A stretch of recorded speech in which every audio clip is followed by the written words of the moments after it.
Jigs and Bigs is proud to announce we're being supported by Old Glory Outdoors. They're a veteran-owned company that carries fishing and hunting gear. Plus, they're highly active in supporting veteran organizations and charities. Old Glory is an authorized dealer of favorite rods, FX rods, Guggen baits, X-Zone lures, Sixth Sense, and many more. There's a brick-and-mortar store located in East Brookfield, Massachusetts, but you can also order online at oldgloryoutdoors.com. They ship anywhere in the lower 48 states or order online and pick up at the store. When you order, use the promo code JIGS and Bigs and you'll save 10% off your complete order. Plus, you'll help support the show. Make sure to check out the apparel line called OGO Gear while you're there. Old Glory Outdoors believes in the slogan "Start 'em young" to keep kids away from screens and enjoying nature. They've got a full array of live bait too. Check out oldgloryoutdoors.com and use the promo code JIGS and Bigs. Save some money and gear up now.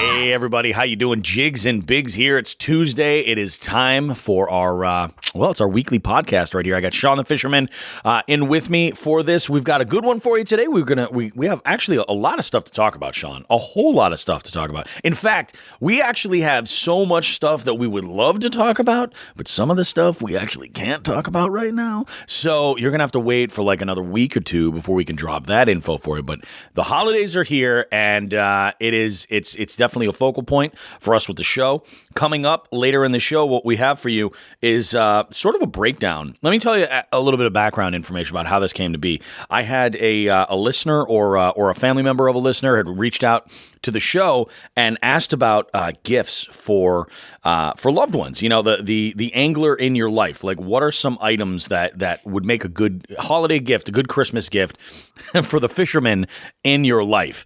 And we each compiled a list of a handful of items. We had a great conversation about what makes a great angling gift or accessory, and put all that stuff together. And I think I said last night, Sean, I was going to polish a turd. I think I did better than that. I think I did infinitely better than that. I'm actually really impressed with this list. All right. Well, first off, good day to you, sir. Good day to you, my friend. Yes. It is a beautifully frigid, sunny morning here in New England. This is how it's going to be for the next 4 months.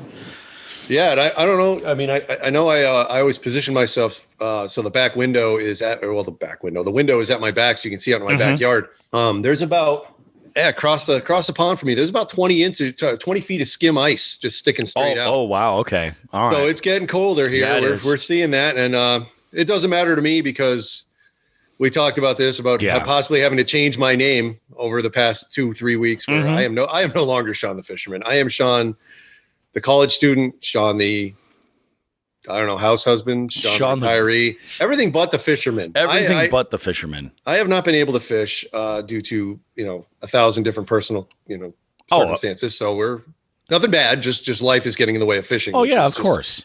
Inexcusable for someone with my moniker. Yeah, no, I hear you. It definitely brings some raised eyebrows, if nothing else. Well, I got out this week, not for anything fruitful. There was nothing caught at all.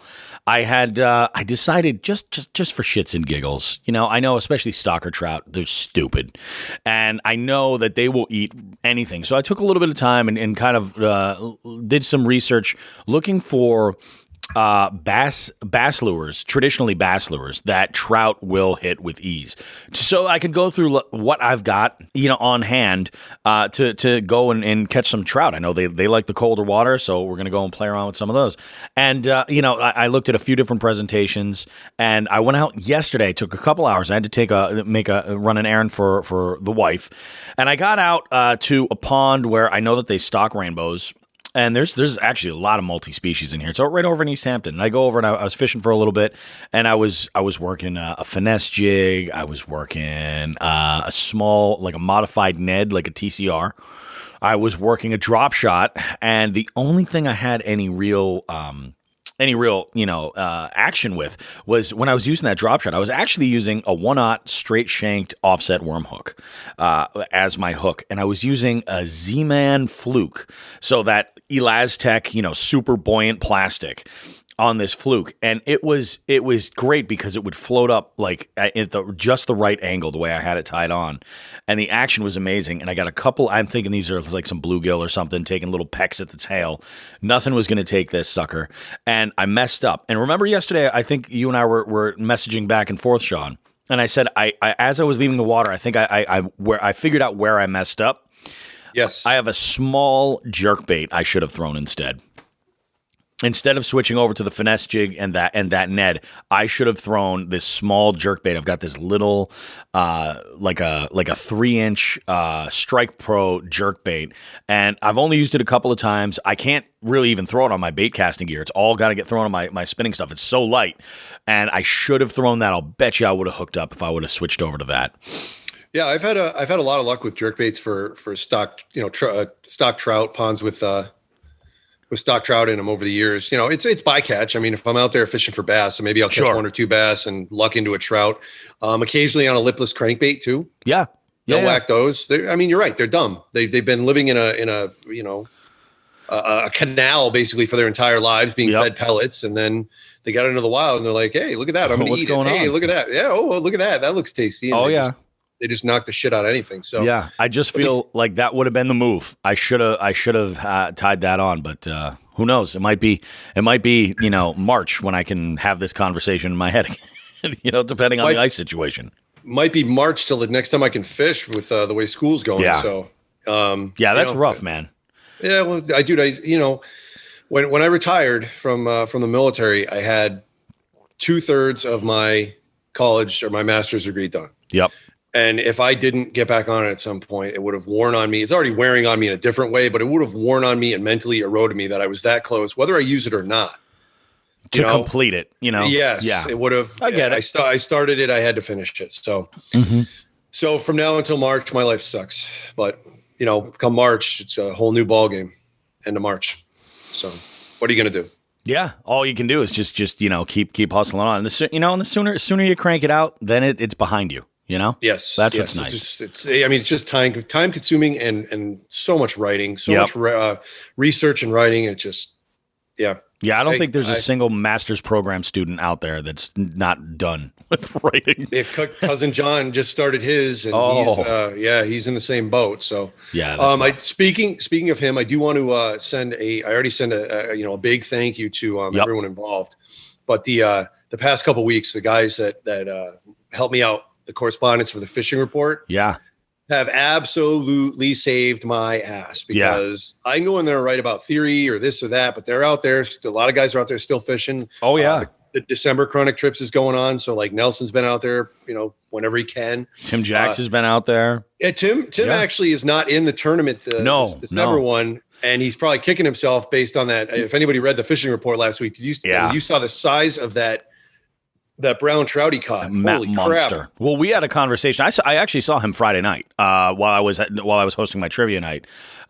His whole team was in that night, and we were talking about it. I was like, "Tell me you're entered in the tournament." He's like, "No." He's like, I wasn't even expecting to catch anything. He's like, and I go out and he's like, I catch this thing. He did apply for the pin. Because it is good. Good. Yeah. So he'll have the pin for that. What a beautiful brown! Oh my God, the colors on this fish. If you're, if you follow what was it? Was it the Massachusetts fishing or Mass Anglers? Maybe one of the Facebook groups that's on there. If you follow any of those local groups, Tim had gone on and dropped a couple in there. I think maybe even in Anglers Anarchy, there's one in there. Gorgeous fish. Like this is like. You write home about, and I don't know. You would be the guy to ask, but I told him, I said, it's really a shame that it's not in there, because that for Chronic Trips could be a record breaker. It could take the title from Mark Huard. For brown trout, I believe it would have. Yeah. I don't know about trout. I think didn't Teddy put in like a 23 3/4 Laker? I think it would have just missed. So I mean, the trout category is all species, but the brown trout, it's that brown. He would have beaten Mark on the brown. Yes, that would have been. So I wonder how Mark would have reacted to that. Oh, I sent Mark a picture of it and said, you did? You dodged a bullet there, buddy. Which he thought was funny. So yeah, that was cool. Great. Well, I mean, we'll get into the chronic trips thing in a little bit, but I just wanted to thank, John, Ryan, Tim, Joe, Nelson. There's 7. Hold on. John, Ryan, Tim, Joe, Nelson, Andy, Brett and Andy. And Brett and Andy are up to shears. So I actually kind of make a joke out of it every week, but like Andy has put his boat away. Yep. They've got skim ice everywhere up to shears. So they're not, he's pretty much waiting for ice. So, Andy's a skater and has a history with hockey. So he's just waiting to get on the skates and get on the hard water. And, and I always put in there, Brett has been our contact up there. So whenever, I send out the text saying, hey, what's going on this week, guys? Brett always gets apologetic, but he doesn't need to because the information for him on ice is just as valuable as anybody catching 100% 23-inch brown trout out of Congamon, Yep. No, absolutely is. So round of applause for our jig heads, our resident jig heads. Thank you guys for what you do. We really do appreciate it. You guys help us put together a really great product, and we appreciate you guys. And I mean, like getting back to that brown, I just can't believe it. I genuinely just can't believe it. Well, you know what happened too? I was I went through, part of my job as director for the chronic trip stuff. I went through all of the turn-ins last night for what's been turned in for this week. And Austin Carlson, and I know we'll get into this later, but he caught another magnificent brown. Oh, really? Okay. Its pattern was so unusual that I actually had to send the picture of it to Mark and say, is this a brown or is this a tiger? Because I couldn't tell off the bat. And Mark's got the trout experience. He said, nope, that's a nice brown. So we'll get into that later. But that's awesome. The only other thing I wanted to talk about real quick, equipment wise, was as we discussed last week, I picked up my new truck, which is good. My old truck finally said goodbye, cruel world, and had to have a last minute repair before getting back to getting to the dealership for the trade-in. But I got my new truck, and what I did was I saved my ladder rack off my old truck because it's adjustable, and I love my ladder rack, right? What I found is if I want to install this ladder rack in my new truck, I have to remove a bunch of items from the new truck in the bed, and I do not want to do that. Yeah. So I called Nelson up and said, hey, guess what? You got a ladder rack if you want it, because he's got a Tacoma, which was my old model. Oh, it's perfect. Well, it sucks because now I got to buy a new ladder rack. Now you need a new ladder rack, yeah. And I got to find one that fits this without having to do major surgery to the bed of my truck, and I don't want to do that. So I'm up the creek on that one, which sucks because I like having the ladder rack. Even though this bed is wider going from the Tacoma to the Tundra, I can fit 2 kayaks side by side on the bed, which is awesome. Yep. The problem is if myself, my wife, and my kids go out, paddling, I need the ladder rack to throw one of the boats up top. Yeah. And now I don't have that. So that sucks. Yeah, that is kind of a pain in the ass. It really kind of is. Although, and I was curious because when I didn't know if it was the same ladder rack from the Tacoma, but then when you said that, I was like, well, your new truck is a significantly larger. I wonder how adjustable that is. Well, it's not. No, the ladder rack will fit on there because there was on the Tacoma, there was on the crossbars, there was probably like 8 or 9 inches on each side that would stick off. So I can adjust that and make the vertical beams wider. Yeah. The problem is, even though both trucks have the same sort of like the mounting receiver. You're a mounting receiver. No, the track system. The track system where you mount all the stuff on the mounting receiver. The track system. They have the same track marks, but I was like, they have the same skid marks. The track system's the same. The problem is the width, the distance between the top of the bed and the rack system or the track system is now bigger. Oh, and the adapters are not even made for it. So like it would be fine. There's a I don't know if it's plastic. I'm guessing it's plastic. There's a plastic like barrier over the top of the bed. All right. Yep. And if I want this system to work, I have to remove that, and I don't want to. Oh, I see.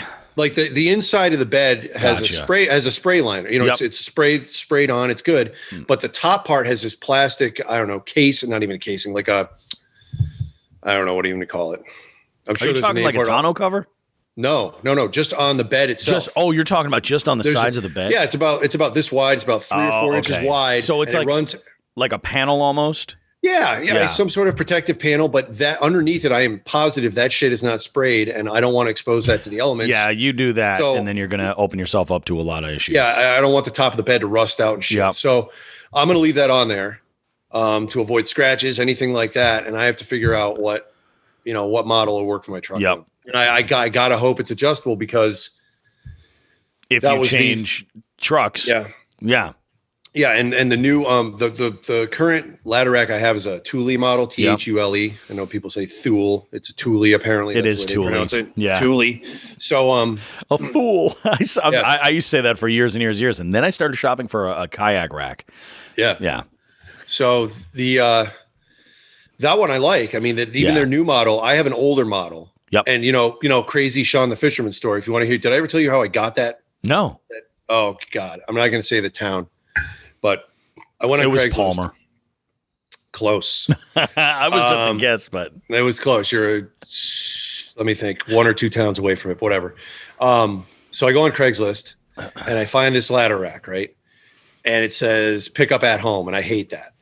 And apparently it was an older guy. So if I do Craigslist stuff or any online transactions, you bring the dude bud. No, well, I have brought the dude bud armed on a couple. When I got my white kayak, the dude bud came with me at a pickup in Bridge for that kayak, and the dude bud was heavily armed to the teeth. He got coffee out of it, maybe even a bagel or something to wing out my window. To wing out the window, of course, because as you do with the dude bud. So, anyways, with this ladder rack, I went on Craigslist, I found it, and the price was really good. It was these ladder racks cost like $800 new, $900 sometimes, and this one was $400. I'm like, that's perfect. But it was pick up in home. And like I said, I always try to go to a public place. I know a lot of police departments actually have online transaction parking spaces in their lots now. Like I know Chicopee does. Other than that, if it's a distance away, I'll go to a mall parking lot or a Walmart parking lot, because there's cameras, right? Just in case shit goes sideways. You never know.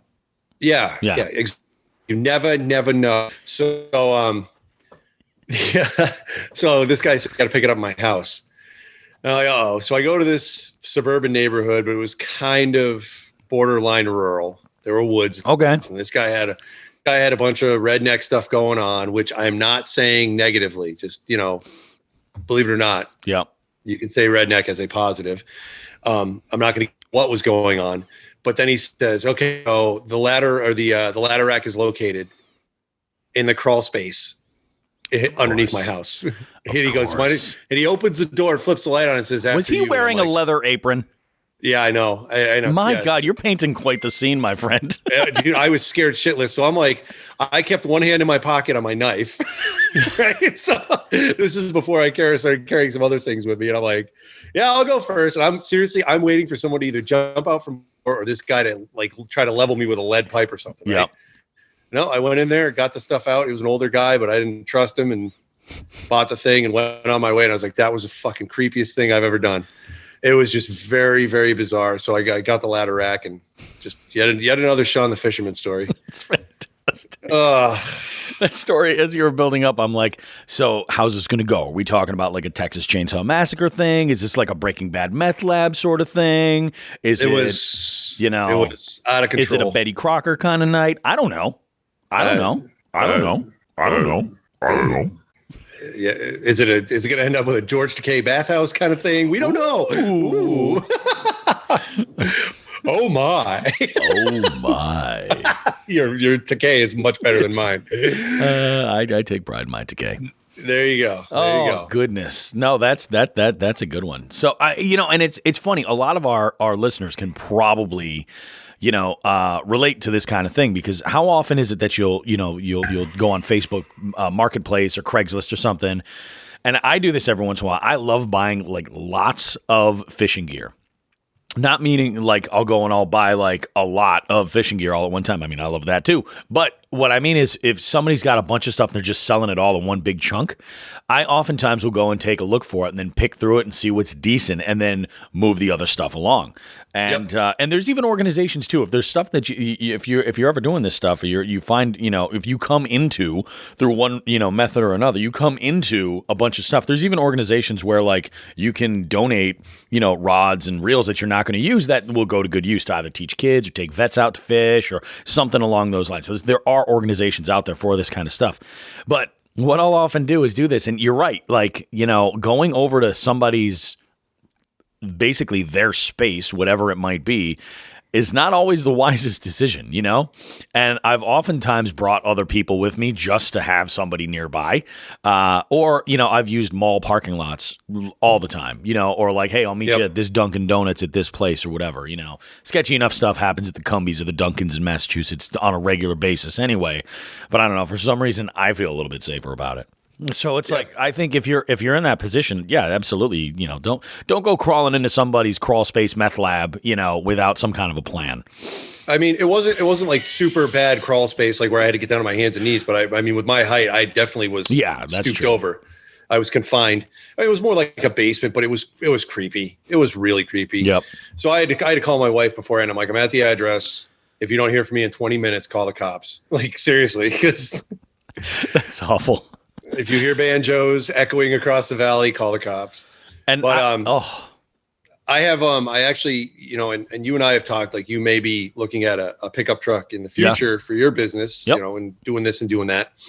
And every pickup truck owner in America will pass along the same information that I will. You will become your family's go-to for anything to be moved. It happens. Like, they don't get it. It's cool. Yeah, so, I've owned pickups before. You're absolutely right. I got to move this. Just call Bobby. That's right. We talked about your love of S10s throughout the 90s and early 2000s. Oh, it was my thing. That was my thing. I think I've had a total of 3. No, just 2. Just 2, I think. But yeah, I was all, and they were both 2-wheel drive trucks. The dumbest decision I ever could have made was buying those trucks. I also had a used 2-wheel drive S10. Yeah, that was my first pickup. Yeah, so I mean, I beat that thing. That was right before I left for the military. I beat that thing into the ground. When I sold it, I told the buyer, I'm like, you're getting this truck for like whatever it was, 200 or 500, whatever amount we said. I said, yep, it's got problems. Yeah. It never even, he started it up, went down the street and got halfway to his house before it took a shit. No way. But he was good, and he knew what he was doing. His mechanic skills were good. They got it towed to his house and he got it running. So that's good. Yeah. But, yeah. So I am actually, going out, tomorrow. Oh, I have an errand to run. My brother asked me to, I'll get into this either off air or, whatever, cause I don't want to say too many details about where, what, and why, but my brother asked for some help on a online purchase. Oh, and I said, my first question was, well, is this legit? Like, cause what he told me, I just kind of raised an eyebrow and I go, all right, what do you have on this guy who talked to me? And he said, well, I've talked to him on the phone, et cetera, blah, blah, blah. And we're going to make the purchase. So I said, do you want me to bring the dog? Good. You've seen my dog. And my dog is not a fucking happy camper. And he goes, no, I think we'll be all right. So we're gonna go out and have some breakfast, and then walk into the mouth of hell, I guess. Really? That's interesting. Yeah. So if I'm not on the show anymore, carry on with all the plans we have. You have my blessing. I'll announce your memorial next week if it goes down. Look for a shallow grave somewhere. We'll find it unmarked. It'll be good. But so that's my adventure tomorrow. Something just popped into my head. Off this upcoming Christmas list. You guys are going to love this when we go through it. Oh, great. Good. Well, you want to talk about chronic trips real quick, and then we'll get into that? Yeah, let's go ahead and do that. Let's talk chronic trips, dive into it, and then what we'll do is we'll take a real short break for a message for the Toys for Tots fundraiser that we're partnering with Stretching Lines Anglers Gear. We'll take a short break for that. We'll come back, and then we'll be talking about are ideas for the angler in your life for giving a great gift. What do you give that fisherman or fisherwoman, the person who is a fishing freak in your life? What do you give them? And that's what this list is for. So let's go ahead. Let's get to it. Let's talk Chronic Trips. All right, Chronic Trips. We are in the December tournament. Week 1 is wrapping up as of today. Okay. Mm-hmm. So as to be expected, we all talked about this, that not as many people fish during December, especially in the Northeast. So we expected a little bit of a lower turnout, and plus hunting is full on right now. So there's a lot of people that would normally be fishing and they're in trees. And I can say that and mean it. No one's laughing because we all know what I'm talking about. It's the truth. Yeah, they're all out looking to fill the freezer with venison. That is correct. But so we have 1, 2, 3, 4. We have 5 folks in each division in the competitors and 5 in the Can Athlete sponsors. Oh, I'm sorry, Nature Nuts sponsors. Yeah, so we didn't talk about this on air. The Can Athlete has been retired as a moniker, as a name. I used moniker twice today. That's points right there. That's got to be good stuff. That is impressive. Yes. We are now known as Nature Nuts. I made all the jokes when I heard it. All of them. Every one. Drawings, you name it. Drawings. Did you provide a map? Did you provide a map? I provided several maps of various sizes. Yeah, I made all the jokes. It's good. So that has been changed. It's all good. And I'm still waiting on my Can Athlete sweatshirt. That is the bonus, but I bother Seth about that every chance I get. So we're on the radio or we're on the podcast. I'm going to go ahead and bother him again. Oh yeah. So yeah, 5 and 5. So we've got some competition going on here. And one of the interesting things for competitors, 4 competitors are in that have previously competed. So Austin Carlson, I mentioned him earlier. Yep. Nate Shagnan's in, Jesse Clarkson, and the reigning champion Nelson DaCosta is in. But we also got Bonnie from Fish Donkey. So we have a Midwestern presence. So we may see some big pike and muskie come through the ice, and maybe some walleye too. So that's pretty cool. Bonnie, I hope you're listening. I'm watching. I'm waiting. I want to see some toothy fish. Make that donkey sing, Bonnie. Make the donkey sing. And then on the other side for what? Does that mean that this month for Chronic Trips that we have Dominic the donkey for the fish brain?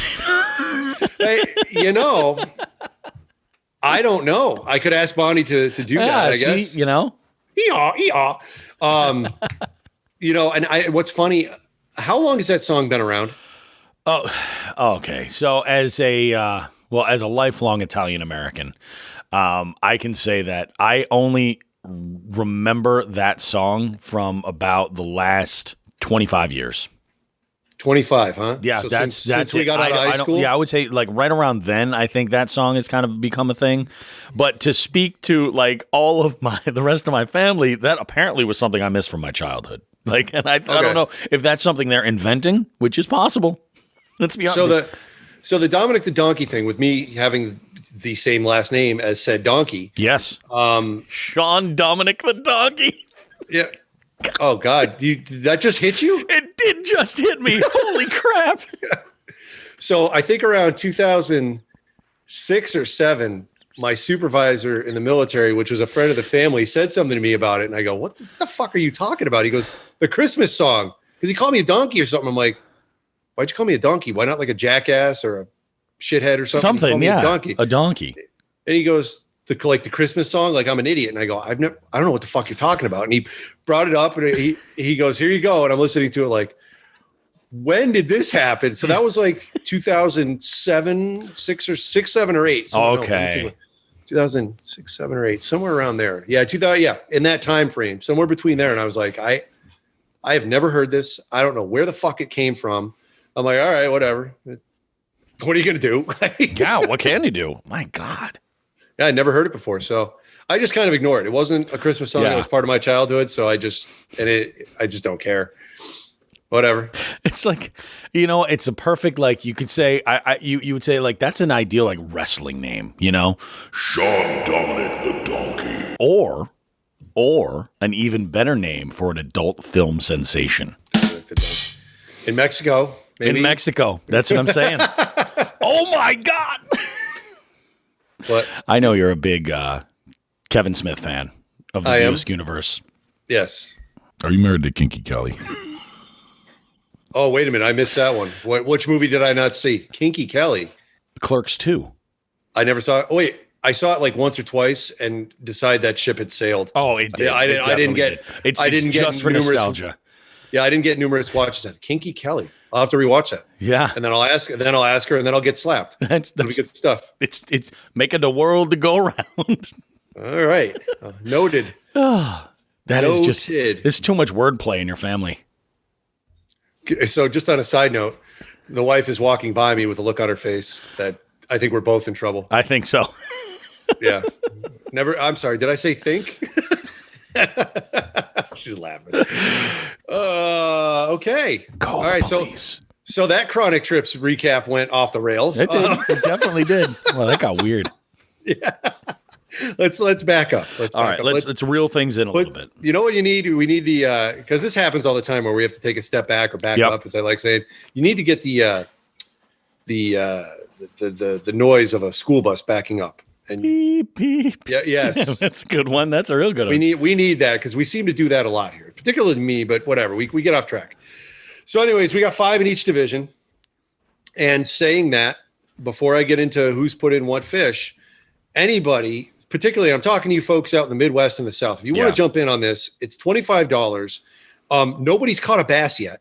There's only been 1, 2, 3, 4, 5. There's been 4 Can Athlete sponsors, Nature Nut sponsors that have. There's 4 fish turned in that division, and there's only been 2 fish turned in the competitor division. One of them's nice, and one of them Nelson caught out of a swamp apparently. Oh, so or a puddle, but this is completely wide open. When I say that, like the past 3, has it been 3 tournaments already? It has been.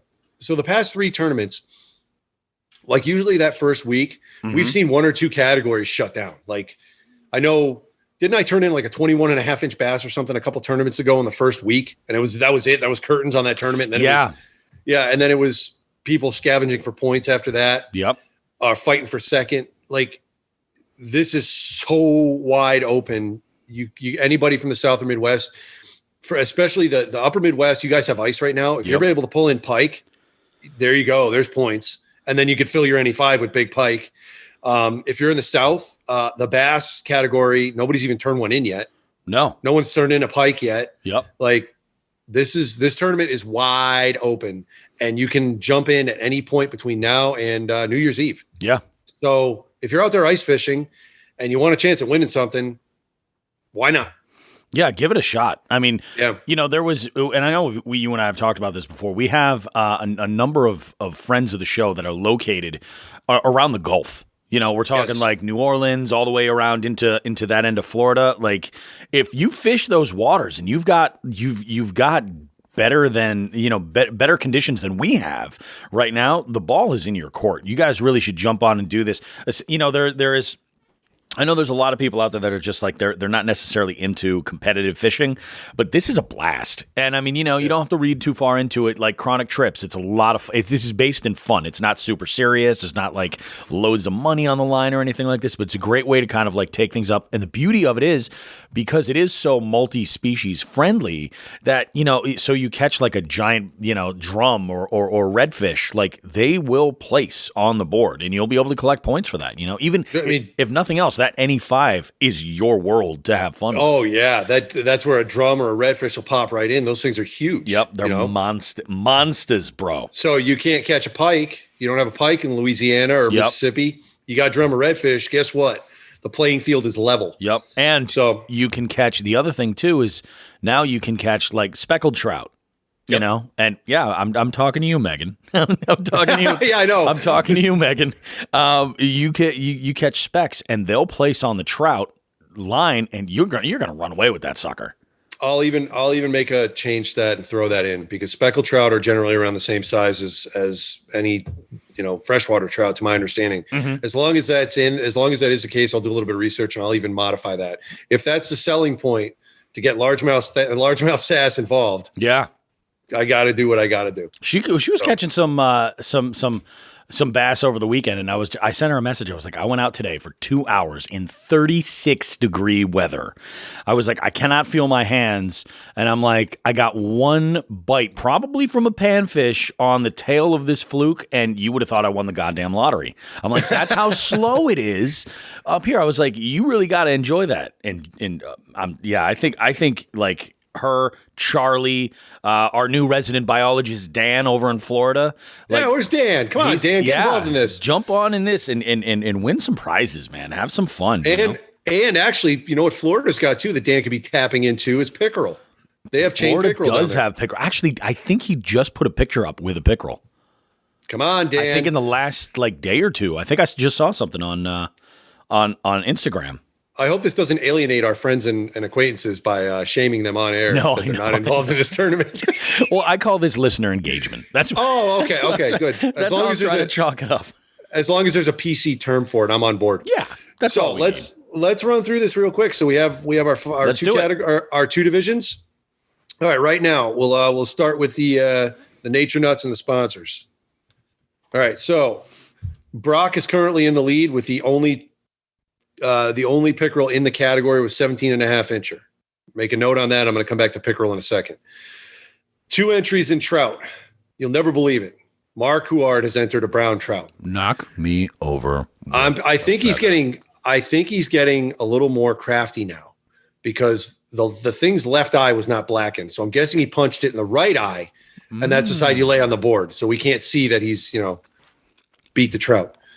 So that's at 14.5. And also in the trout category, Brock has another fish, a rainbow 12 incher. Then we come to the NE5.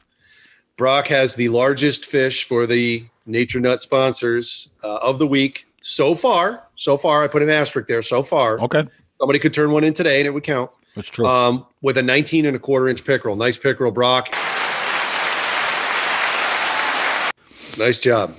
So that's the 4 fish that have been turned into that division. That's where we're at in Massachusetts right now. All right, over to the competitors. So I'll start small and go big here. So Nelson has an 11.25 inch pickerel turned in the pickerel category. He's leading that. Austin Carlson has a beautiful 21.5 inch brown trout put in. Oh, so nice. I made a little arrow and to a note underneath it saying currently beating Mark. Oh, really? That does currently beat Mark. That's pretty good. I sent that picture to Mark once he confirmed it was a brown trout. Yep. My advice to Mark was, well, it's time to pull your socks up. Yeah, it is. So it is time to pull the socks up. Yeah. So Austin's fish right now, again with the asterisk, until the end of the day, is leading that category or leading the their division for biggest fish of the week. For total points for the competitors, Austin and Nelson are tied right now with 4 each. For the Nature Nut sponsors, we have Brock in the lead with 11 points. Mark has 4, and nobody else has anything. That is, again, where we are at New England with the cold weather, the massive storm and cold front that moved in this weekend. Which oh, my goodness. We in the Pioneer Valley didn't get hit with anything but big snowflakes and rain. Yeah. Snowflakes didn't stick. Worcester got smashed pretty good. They got, 8 inches, somewhere around there? I heard they got hit pretty hard. Yep. And then the Berkshires only got a couple. It was a weird storm that the it kind of, I guess it passed over Cape Cod, but one of the bands was like, I guess not, the band that was not influenced by the warmer coastal weather, but was just still strong enough hit Worcester, and then us in the Valley, it was weakening at that point. We were on the outer edge of it, so we didn't get much. It was just a really bizarre thing where only Worcester got whacked. And, the coast didn't, and the Valley didn't, and the Berkshires didn't get much either. It was just really kind of funky. So that's where we're headed here in Mass. Yeah. This is real life. This is it. On top of all the other shit going on in the world and in the nation, funky New England snow. That's what happens. And I don't know if you noticed. Did you notice how big the snowflakes were? Monstrous. Yeah, I mean, they were like, I saw a couple of them. My dog came in, and he comes running in. I looked on his back, and they were in the process of melting, and they were bigger than silver dollars. Yeah, they were monstrous. Big snowflakes. Huge. So it was Ellie's first time seeing snow. I brought her out to do her business multiple times, and she was like, It looked like she was tripping her ass off. She's looking at these snowflakes like, what? Falling from the sky. Yeah. Oh, goodness, man. Yeah, it is. That's our life, though. That's what we have to look forward to for, quite a while. Yeah, I don't mind the snow. It's a nice break, I guess. I like the seasons changing. I've like I said, I've lived all over the country, and it's just I like having the seasons because if not, I mean, in the winter, being used to the snow. If you're in the South, which isn't a knock, folks in the South, I just like the snow. I mean, you get some cold. Yeah, but it's kind of like late fall. Yeah, the vibe never changes. Yeah, it's just kind of gray, and I don't know. I'd rather have the snow. At least it's something different. I mean, it sucks shoveling it. I'm not a fan of getting snow rid of management. Snow. Sucks. Yeah, there's no way around it. It just sucks. Yeah, but yeah, I mean, I do like looking at it when I don't have to remove it. And my kids are getting towards high school age now, so guess what? I got some. Oh yeah. Some high school child labor coming my way. It's going to be good stuff. Enjoy it. Yep. It's good stuff. But that's all I have on Chronic Trips. Week 1 is almost in the books as of today, and we've got a few fish on the board, and the fields are wide open. So anybody who wants to jump in. Get on it. Do it. Check it out. Download the Fish Donkey app and just search while you're on there. Search Chronic Trips. You'll see the December tournament available. You can join right through the app, sign up. You'll be good to go. Just start entering fish. It's that easy. Make sure to get yourself an appropriate measuring device like a hog trough or a catch board, something along those lines.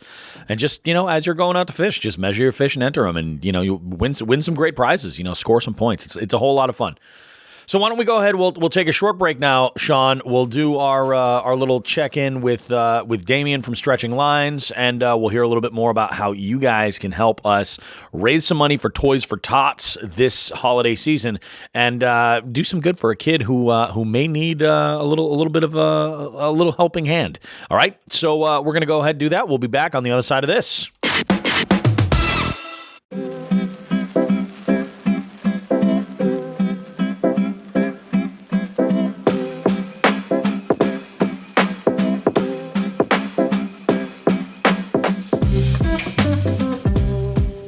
Hey everybody, Bobby Roast Beef here. It's no big secret that Christmas is just a few weeks away. And, even though 2020 has been a ridiculous year for a lot of us, it's just been crazy ups and downs. It's still kind of hard to believe that there's kids out there that may wake up Christmas morning and have nothing under the tree to open. So we have been lucky enough to join forces with Damien over at Stretching Lines Anglers Gear, who wanted to put together a Toys for Tots giveaway contest fundraiser to kind of do our part. Pretty much what I was thinking was, a giveaway. That's when I was like, all right, well, I'll get a hold of everybody else that we normally work with for giveaways, where we got with it. I know firsthand the feeling that some of these kids had. I was probably, 7, 8. My parents both worked.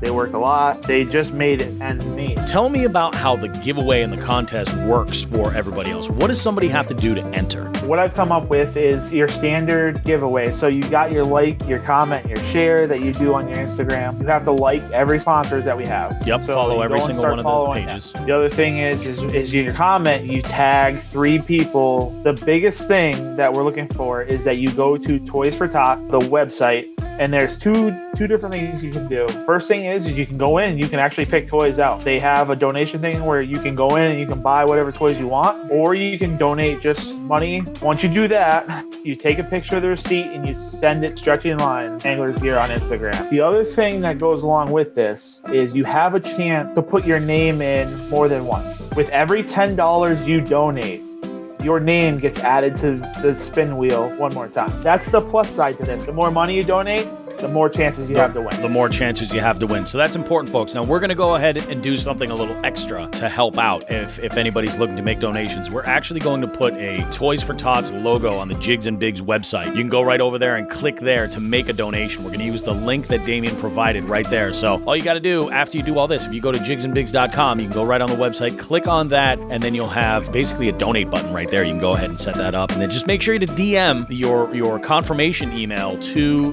Damien over at Stretching Lines Anglers Gear, which works out perfect since you're going to be following all those accounts as if you already aren't. You need to be. So go ahead and send him that DM. We'll go and get everything. And the drawing is going to be, was it the 21st? The 21st is the deadline. 21st is the deadline. That's when we're doing the draw. Well, hey, that sounds really fantastic, Damien. I think you're doing a really great thing. We're definitely behind you. Jigs and Bigs is definitely behind you with this. We're at least in for one of our limited edition jig kits, at least. We'll see what else we can put together for you, all right? Absolutely. I appreciate it. Happy holidays, buddy, and have yourself a good one.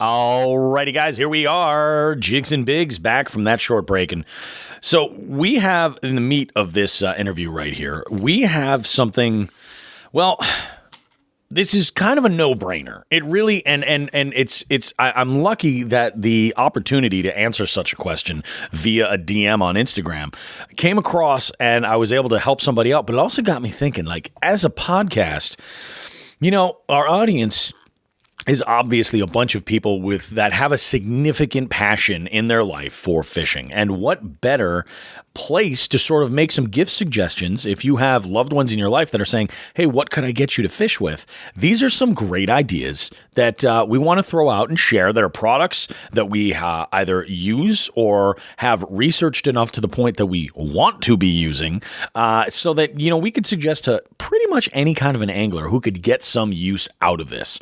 And, you know, we'll go through our list. I'll see how I think you'll be surprised on how much, if at all, our lists kind of intertwine together.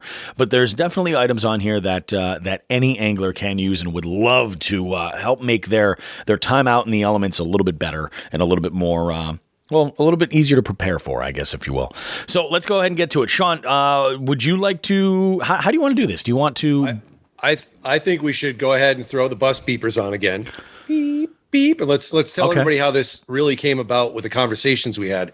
Because I know when we first started talking about this, you said, hey, let's do a Christmas list. So I know you were reached out to, and someone had suggested it or asked about it. Yep. And that kind of lit the creative fire for you. So when you talked to me about it, you said, well, let's put a Christmas list together. And for whatever reason, my first thing was I made a list of like rods, reels, lures, and it basically was what I use. And we went and grabbed a quick breakfast over at Mrs. Mitchell's. Got to throw our plug in for our unofficial favorite breakfast place in Western Massachusetts. So if you get a chance to go to Mrs. Mitchell's, you will enjoy it. Thank you, Orla, for letting us have our business there. Speaking of which, by the way, that omelet I had I'm still thinking about it. Really? It's good when you think about an omelet for almost a week. That's really good. Yeah, that is really good. So I had the feta cheese and spinach. Oh my God. Oh, I love feta cheese. Yeah. Not a lot of people like it. It's really salty, but I like that shit. So anyways, so when we had talked, I had brought a list to breakfast. Yep. And I said, here's my list we're going off of. And you're like, well, hold on. You go, I love this because when you and I interact, sometimes one of us will get out of control with an idea, and the other one of us will throw the brakes on and say, whoa, let's reel this in. Yeah. Pun intended. It is a good idea. Really focus on what we're doing. And you said, well, particularly with lures and rods and reels, anglers get really particular about that shit. Yeah. And I thought about it. I'm like, yeah, because I'm really particular about it. Hence my list. And you said, I was thinking more like tools, certain things that are definitely part of fishing that you need. Yeah. But not like super specific where you or I could, sit down and have a conversation about, a package of worms, an inch apart in size, and one has a different colored flake than the other, but they're both green, we could fight about that all day. And you really kind of set me on a path of really thinking in a different way. And I don't know why I was even thinking the other way in the first place, but whatever, you got me going. And, that's how this all came about. I definitely refocused and looked at this from a different perspective. And I think we both came up with some really, really, really awesome ideas for for gifts for your favorite angler. And I want to throw this out there. I think I even mentioned this sort of scenario too, is that, so a lot of people think they're like, oh, I'm going to get, I know that, my husband or my boyfriend or even, my girlfriend or whomever, I know that they like to fish with swim baits. So I'm going to buy them this really nice swim bait. And that's awesome. Like, genuinely, because it's so obvious that the thought was there. You paid attention. You know what I mean? It's an amazing gift. But I want to throw this out there because I've experienced it myself as a third party, seeing this happen, where I've had people that I've fished with receive baits as gifts that are awesome. And what they'll do is they'll tie them on every single trip, because they terribly want to catch a fish on them, because for them, that's completing the whole thing. I received this beautiful gift, this amazing, lure, this amazing bait, and I'm going to throw it, and wouldn't it be perfect if I caught just my next PB on it? And sure, it would be, but with fishing, as we all know, you might want to throw what you're going to throw, or want to throw something for one reason or another.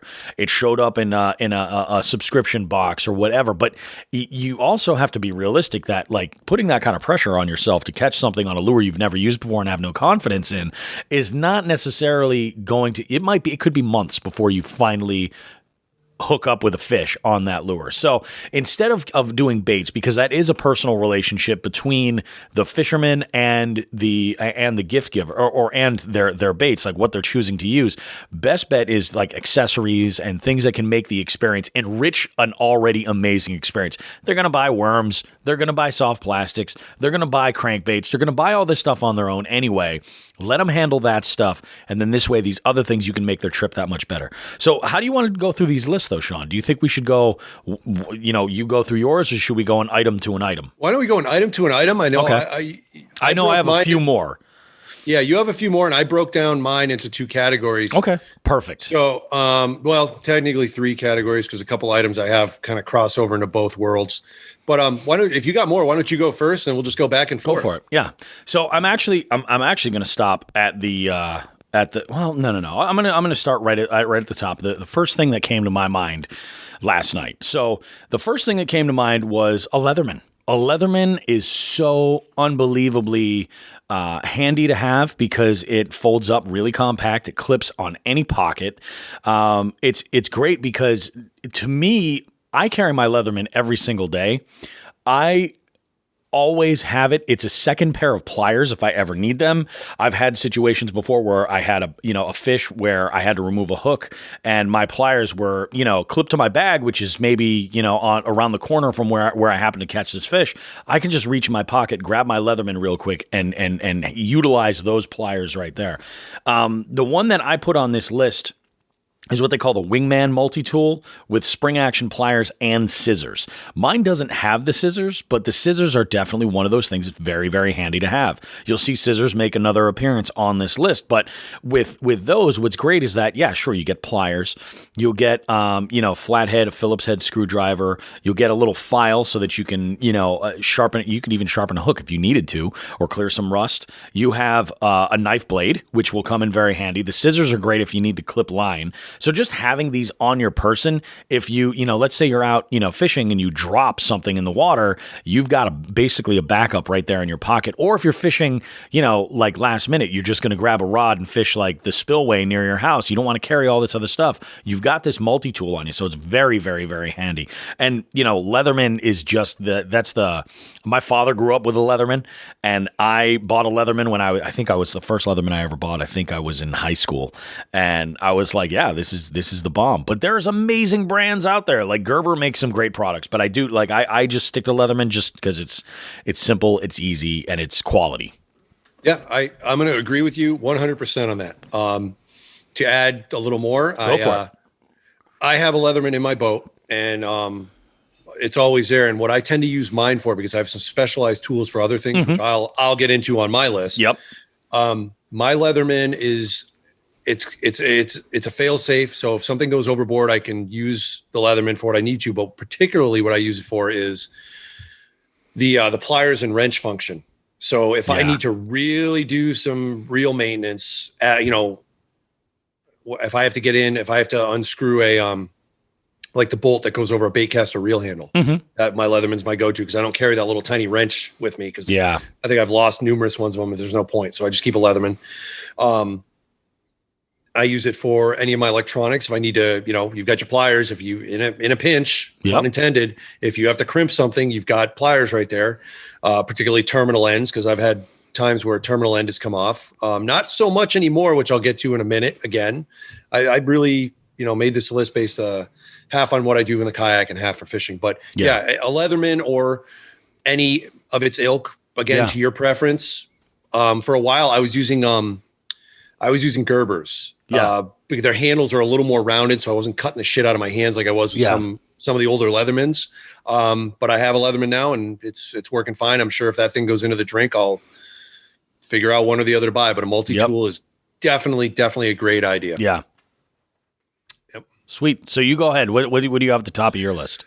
So I was researching, trying to get an exact bead on this one. One thing that I found for cold weather that I love using, and I think I mentioned it on one or two previous shows. I have a pair of boots. Yep. They're steel-toed. They are like winter boots, but they don't go up super high. They're not up to like my calves or anything. They are rubber, and inside of them there's a sock, an insulated sock that comes in and out so you can wash that thing. And I still wear socks with those too. Yep. But these are by far and away, and this is working out in the elements for 20 years, from the wind-swept, snow-swept fields of Nebraska to God knows what we're going to get on New England. I wear these things constantly. And then since retiring, I have gone to wearing these things in my kayak. My feet are never a problem. I wear them for doing, snow removal. I wear them in cold weather, and they are the best. So the brand is Honeywell, as we all know. Honeywell makes everything. Yep. Their particular make of that is called the Servus boots, spelled Servus. The particular type I have is an insulated steel toe PAC boot. I couldn't find a perfect website to buy them on. They seem to be carried at a lot of like farming goods stores, stuff like that. Search around on the net for them. 20 years of wearing these things. My pair I actually have to replace because there's a split dead across where the foot bends, from the top of my foot from use. But they've lasted me. I think I got them in, 20 years, 12 years. So 2008 I got them in, 2008 or 2009. That's a pretty good span of time for a pair of boots. And I beat the shit out of these boots. I mean, I wore them doing everything. Yeah. To last 12 years and by far and away the best winter boots I've owned in my entire life. Yeah. No, that makes sense. If you can track those down, that was Servus, Servus, made by Honeywell. Yep. Insulated steel toe PAC boots. If you can get a hold of those, my feet have never been cold. The rest of me will get cold. My feet won't. Yeah.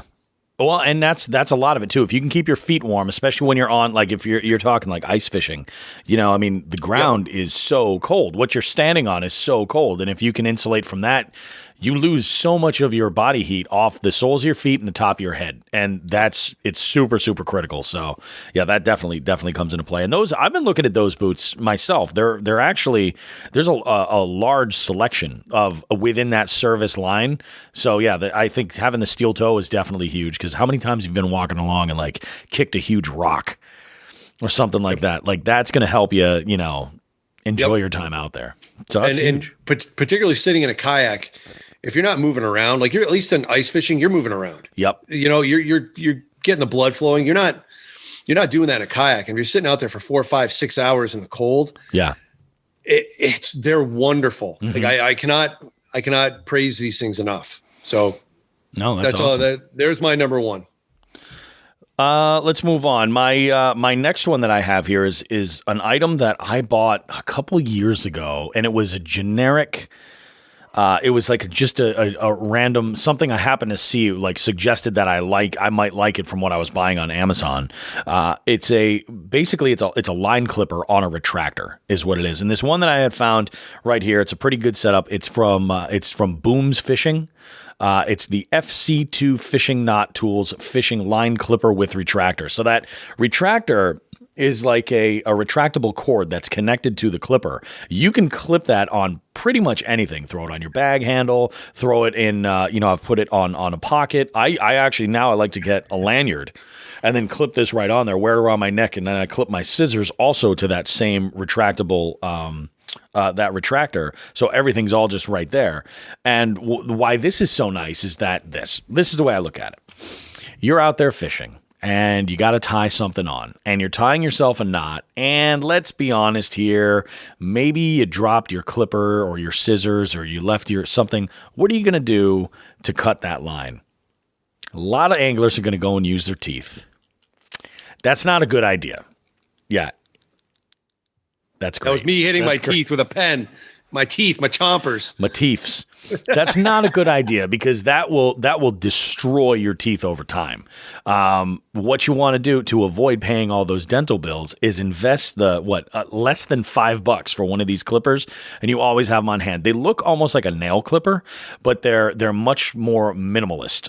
There's just two pieces of metal that are curved with a blade on one end and a rivet on the other side. Some have a file or what they call like a knot assist. It's like a wedge. This one that I'm looking at and the one that I use has it's used for cleaning the eye of a hook.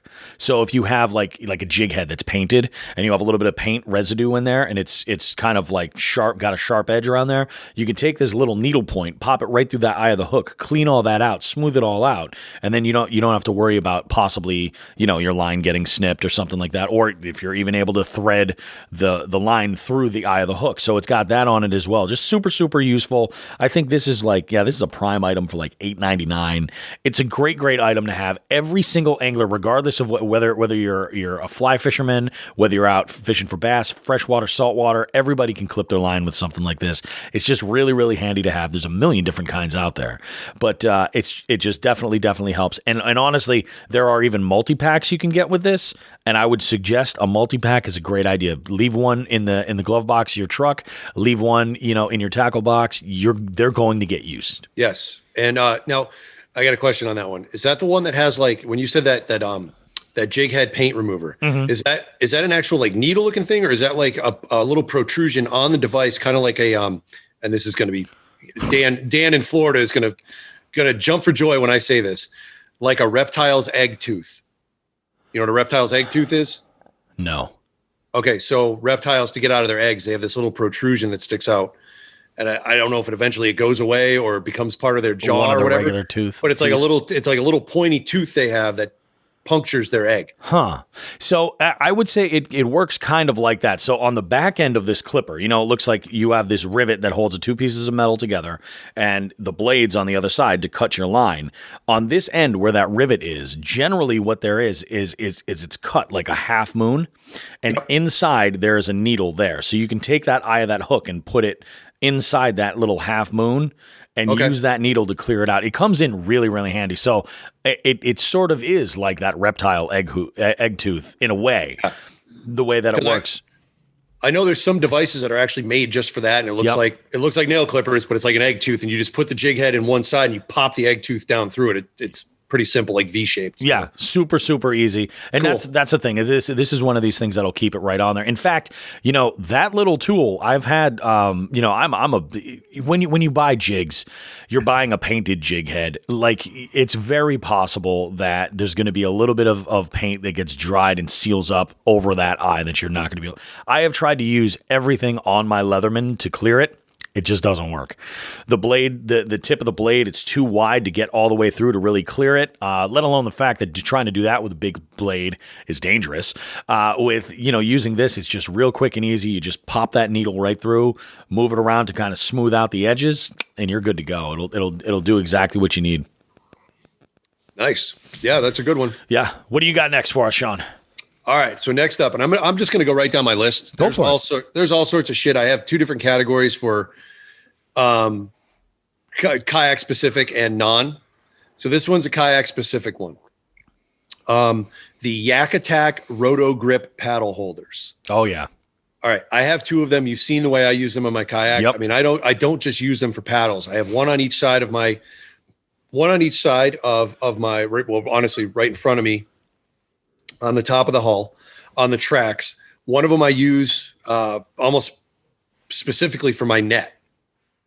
So I put my net on the top of my boat and have the handle in that thing. And then the other one on my right-hand side, I use for my paddle as necessary. So if I got a fish in, I put the paddle in front of me, just leave it there. It's all good. So I have two. You can use both for your paddles. You can use from whatever you want. Anything cylindrical like that has a handle. They're very useful. Net paddle. You've seen, I remember the first time I was using them and you're like, what are those? And we had a little discussion about them. So you know exactly what I'm talking about. I think they're great. They rotate. It's good stuff. And they're track mounted. So that was the Yak Attack Roto Grip paddle holders. They're on Amazon for $14.95, or you can get a 2-pack for $29.90. So I use them. Like I said, I've used them for, I think, 2 years now. And they're very, very important for what I do in a kayak. Nice. That's awesome. Yep. My next item right here is something that I had seen. Well, I actually had bought a pair of braid shears, small braid shears, little 3-inch braid shears. I bought these at a sportsman show. Was it a year or two ago? And they've been amazing. Actually, the pair that I have has an end on there that's like a split ring plier. Almost, so they're very, very useful. I did find another pair from Cuda, the 3-inch titanium bonded micro scissor. These are great specifically because they will stay sharp. They'll be so useful to cut braid. Braid is. Everybody has their own relationship with braid. I'll throw that out there. Some people love it. Other people they hate it. Everybody kind of has their need for. But the fact is, if you're a bass fisherman and you're out there throwing a frog, or you're throwing some finesse and you have a spinning combo that you're going to use, odds are you're probably going to be using some braid. Here's the downside about braid: it's hard to cut. It's hard to cut with a cutter. You need a really, really, really sharp cutter to be able to just snip it. And what I have found is just accept it and spend a few bucks and have some braid shears. Really, really tiny. Your braid shears will be useful to cut every other line you have as well. But what's nice is that when you need to cut that braid tag end, you can get it and not have it fray up, not have it just go to shit on you. It'll be nice and clean. It's just the way to go. So these from Cuda are probably I would say like the best shears that you can get for the price. I think the price. Hold on. Uh-oh. Where'd you get them? Oh, I got them from Amazon. You didn't get them up shears? Up to shears. Ah! A little part of my soul just died there. Wow. It was worth it. That was amazing. I don't know who this is from Northfield, but I'm not answering the phone now. No, they're under $6, $5.77. They're a Prime item. That's the thing. I mean, you can see in the picture, they are small enough, to carry, even just throw in your pocket. I like to use that retractor from my line snip and leave them right on there. So I have them hanging around my neck all day long. They're good to go. It sounds kind of stupid hanging scissors from your neck, but when you're in a kayak, it's awesome. So that's the second thing you got hanging around your neck. You're about to become the Mr. T of fishing. I am the Mr. T of fishing. Let's be honest here.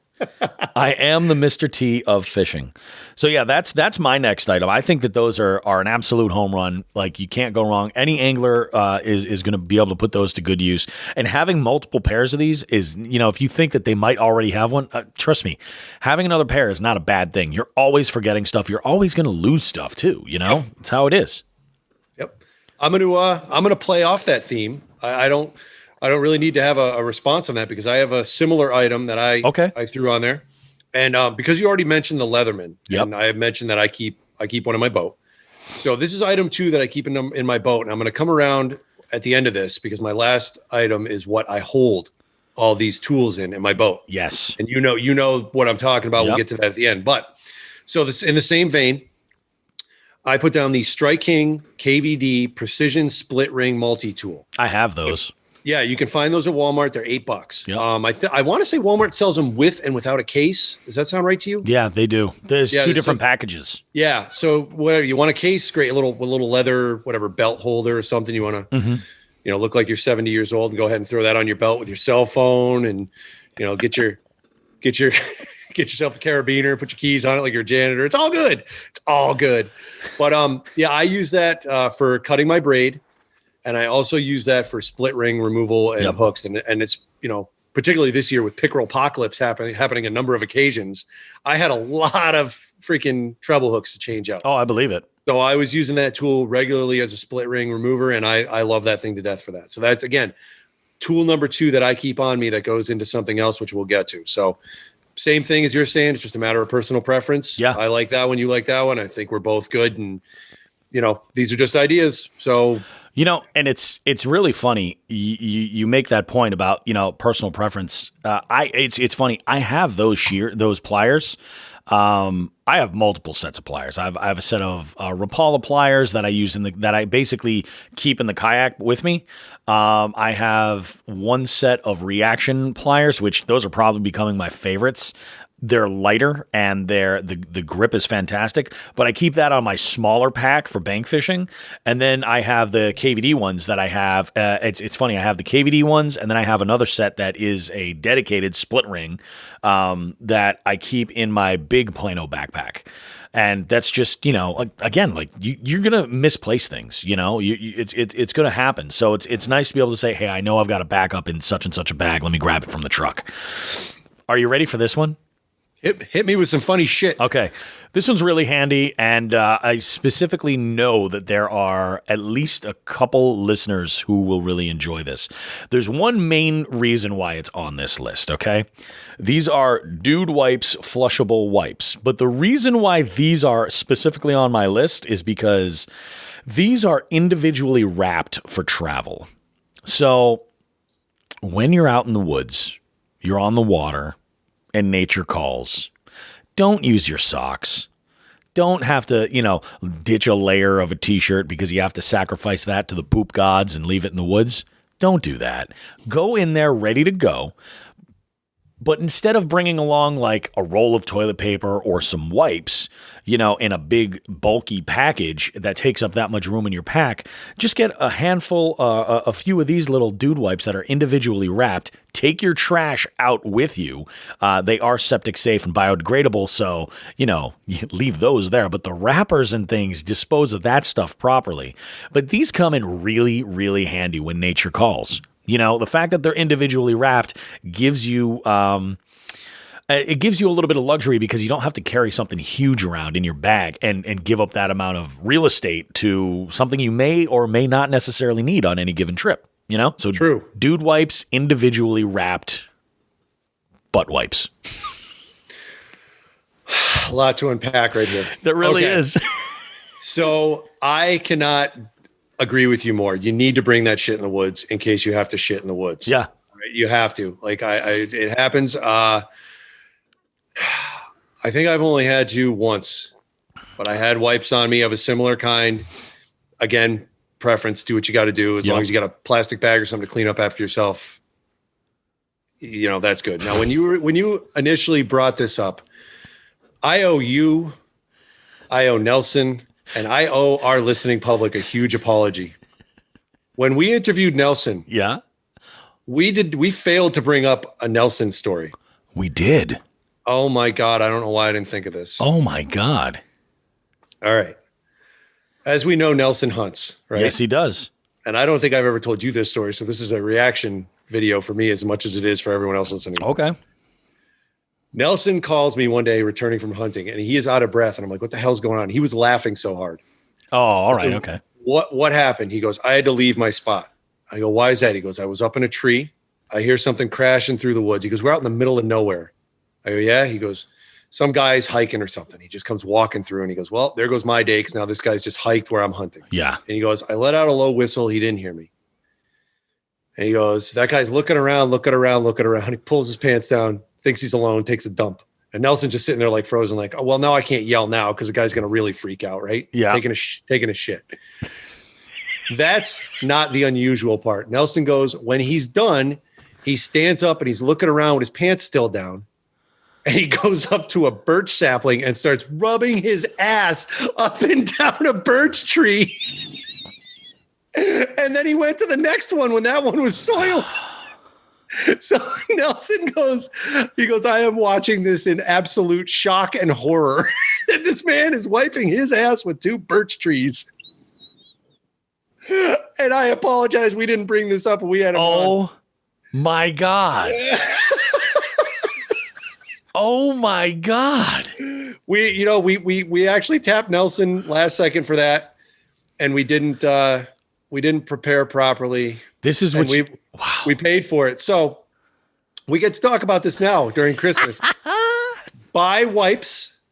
Bobby's got a lead on these wipes. Buy them. Buy the wipes. Buy something to dispose them in. Do not use innocent birch trees to wipe your ass with after a hefty dump. Thank you, public. Wow, that is rough. Literally and figuratively. Yeah. Oh my God. Yeah, I can't believe we didn't talk about that. I totally forgot about that. Yeah, I feel like shitting in the woods is kind of a badge of honor in a way. Like you get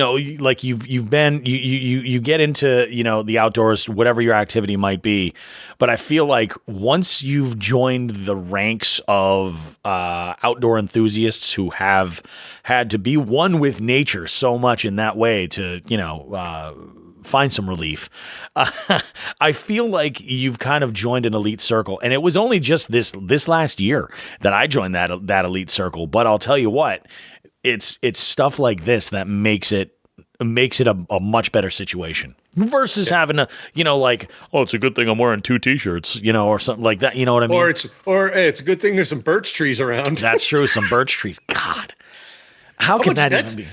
Dude, that bark will come right off. How does he not have birch tree bark in his ass to this day? But yeah, that's what I'm saying. Like little splinters in his taint. That's not nice. That's not. Yeah, he fucking Nelson said this guy went to town. So good times out in Western Mass with some birch trees and taking a dump. Oh God! All right, well, good stuff. I could check this off my 2020 holiday bingo card. Spoke about woodsy Yule logs. Yes, and that Nelson's. That Nelson story is a beautiful segue into my next item, which I actually had to call him about. Okay.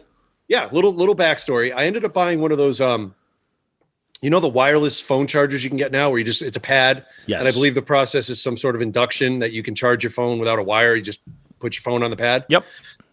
So for years, I've been using a tethering system, and I think I gave you one, right? Where you put the sticker with a little cloth loop on it on the back of your phone. I forget the brand. I apologize. And it sticks out of your phone cover, the opening where the battery charger is. And I've been using, you're holding it up right now. I've been using those for years, but I found out when I bought that charger, that wireless charger, it will not work with that thing on there.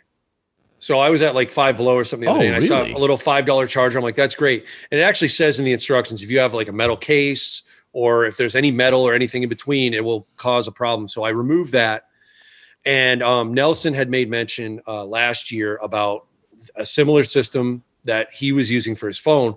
And it's more like an elastic web that kind of goes around your phone. These. Yes. And he loves it to death. So I actually asked him for the model, and this is based on Nelson's recommendation. So I have not used it, but I will be buying one now. I have to. Yeah.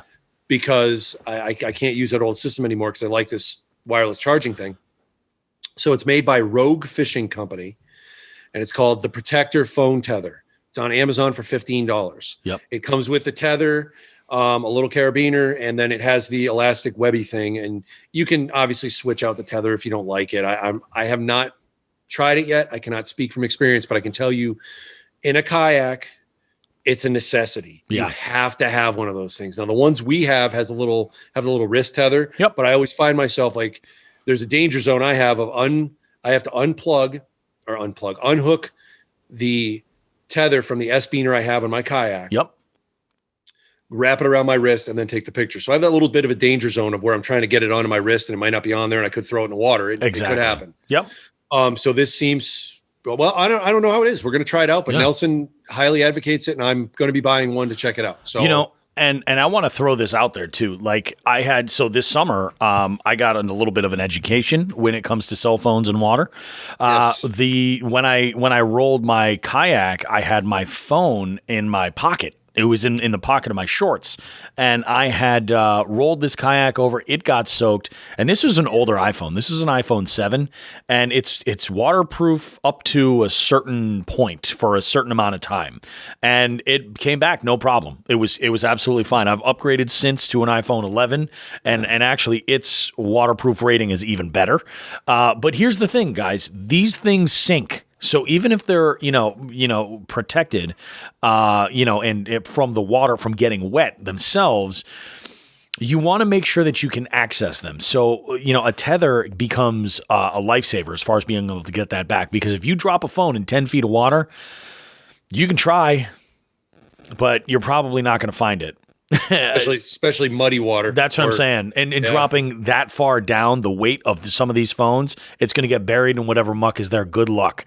And they're flat, so it might not drop straight down. It might kind of it's flutter true. like a spoon and go different this way, that way. You got a 5 to 10 foot circle now. You're searching for that thing. You're going to be looking around for it. Turtles under who knows how much crap. Needles. So, God knows what else in there. Yeah, tethers are huge, and I've seen a lot of people use these. And I don't know if the one that you put on your list, Sean, is like this, but where like you can clip it to your PFD or you can clip it to your shirt or even a lanyard, and then your phone will just stay there, hung right to you. This is like another good idea, like Mr. T, like How much shit are you putting on your neck this year? Shut up, fool. Yeah, I know. You got to every time you catch a fish, I want to hear you say some Mr. T catchphrase. That's true. I think that's a good idea. I think that's a real good idea. No, I saw that on your list, and I was like, yeah, that's a home run. Like, a tether is really, really, really important. I'm up next, aren't I? You are up next, sir. I am up next. Oh, here we go. Oh, okay. Well, this is actually pretty interesting, my next item, because it sort of plays off of like what you're talking about like charging a device and being a good accessory for a cell phone. This is a solar power bank. It's a 30,000 microamp hour wireless portable solar charger external battery.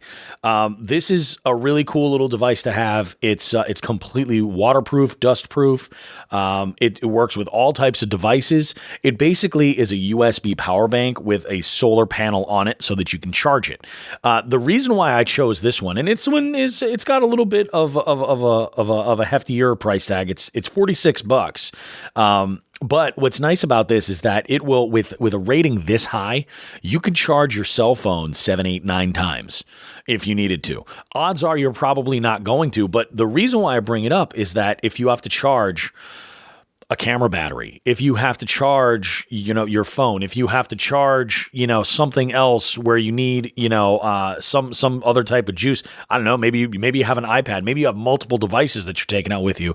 Maybe your buddy is a moron and is also doing a CPR tournament and has a dead phone. Something like this where you can be like, okay, well, charge. You can get a quick charge here, but you're not going to necessarily kill my battery. That comes in really helpful. The other cool thing is that it doubles as a flashlight. So if you need a light, it's got one on there. It's pretty bright. It's an LED light. This is just, it's a good little like extra sort of idea.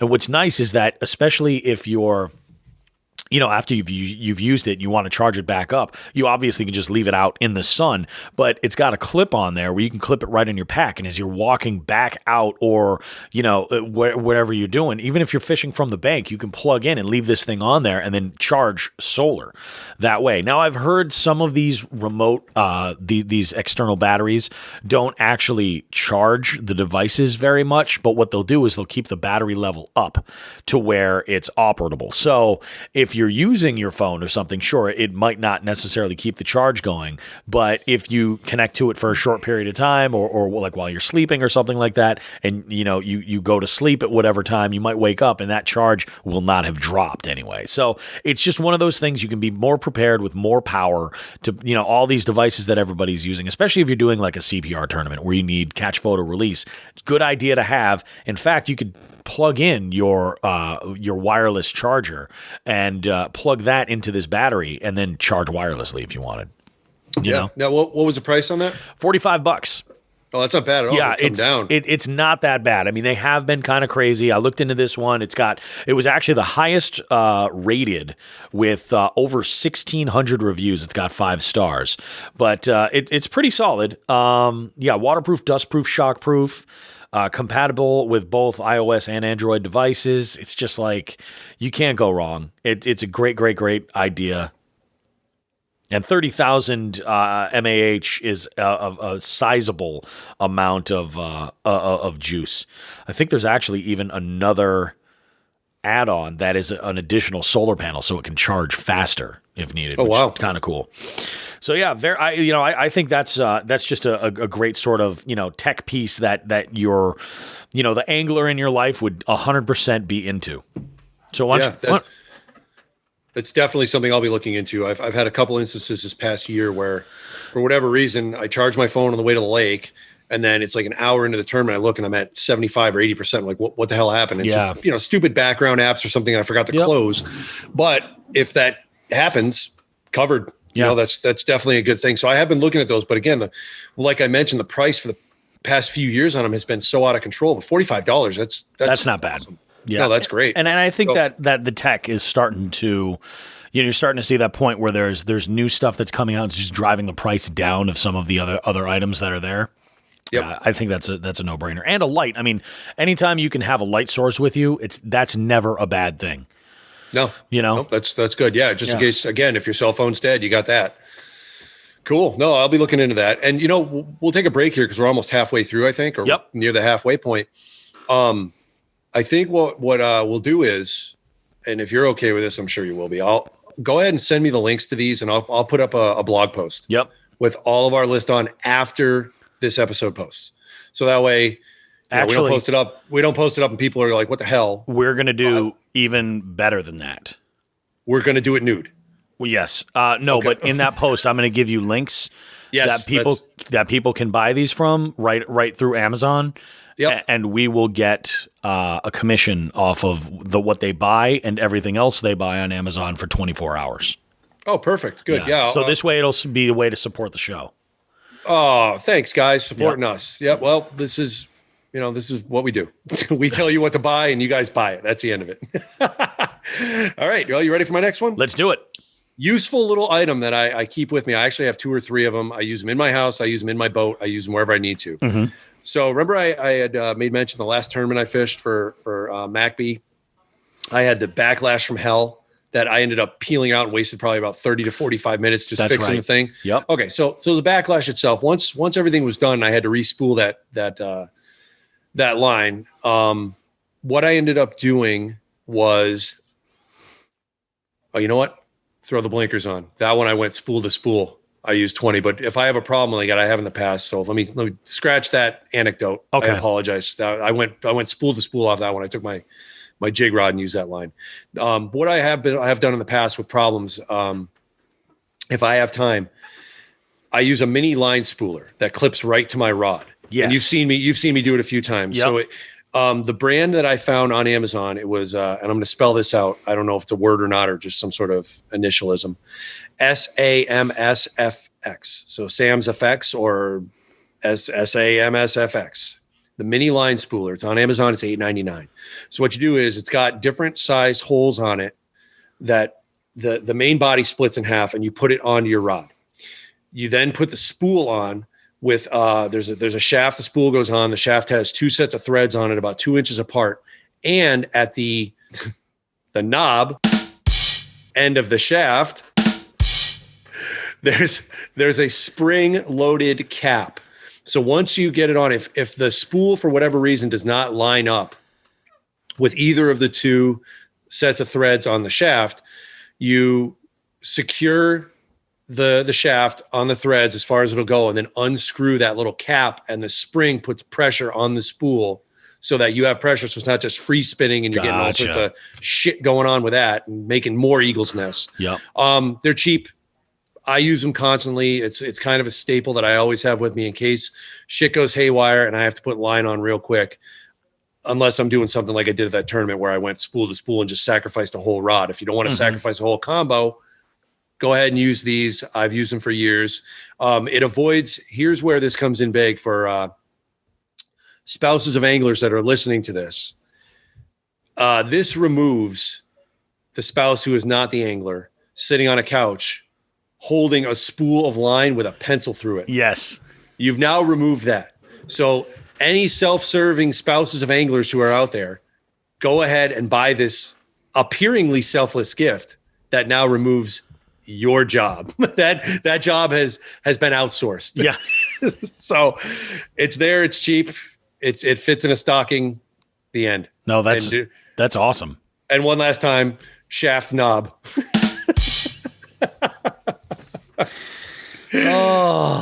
Next up, sir, what do you got for me?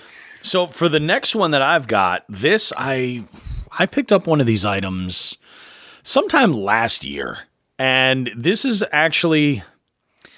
when I was fishing a lot of like man-made structure, like dams and spillways and things like that, where I was doing a lot of fishing from an elevated platform, and I wanted to not risk losing a fish having to flip them up all this way.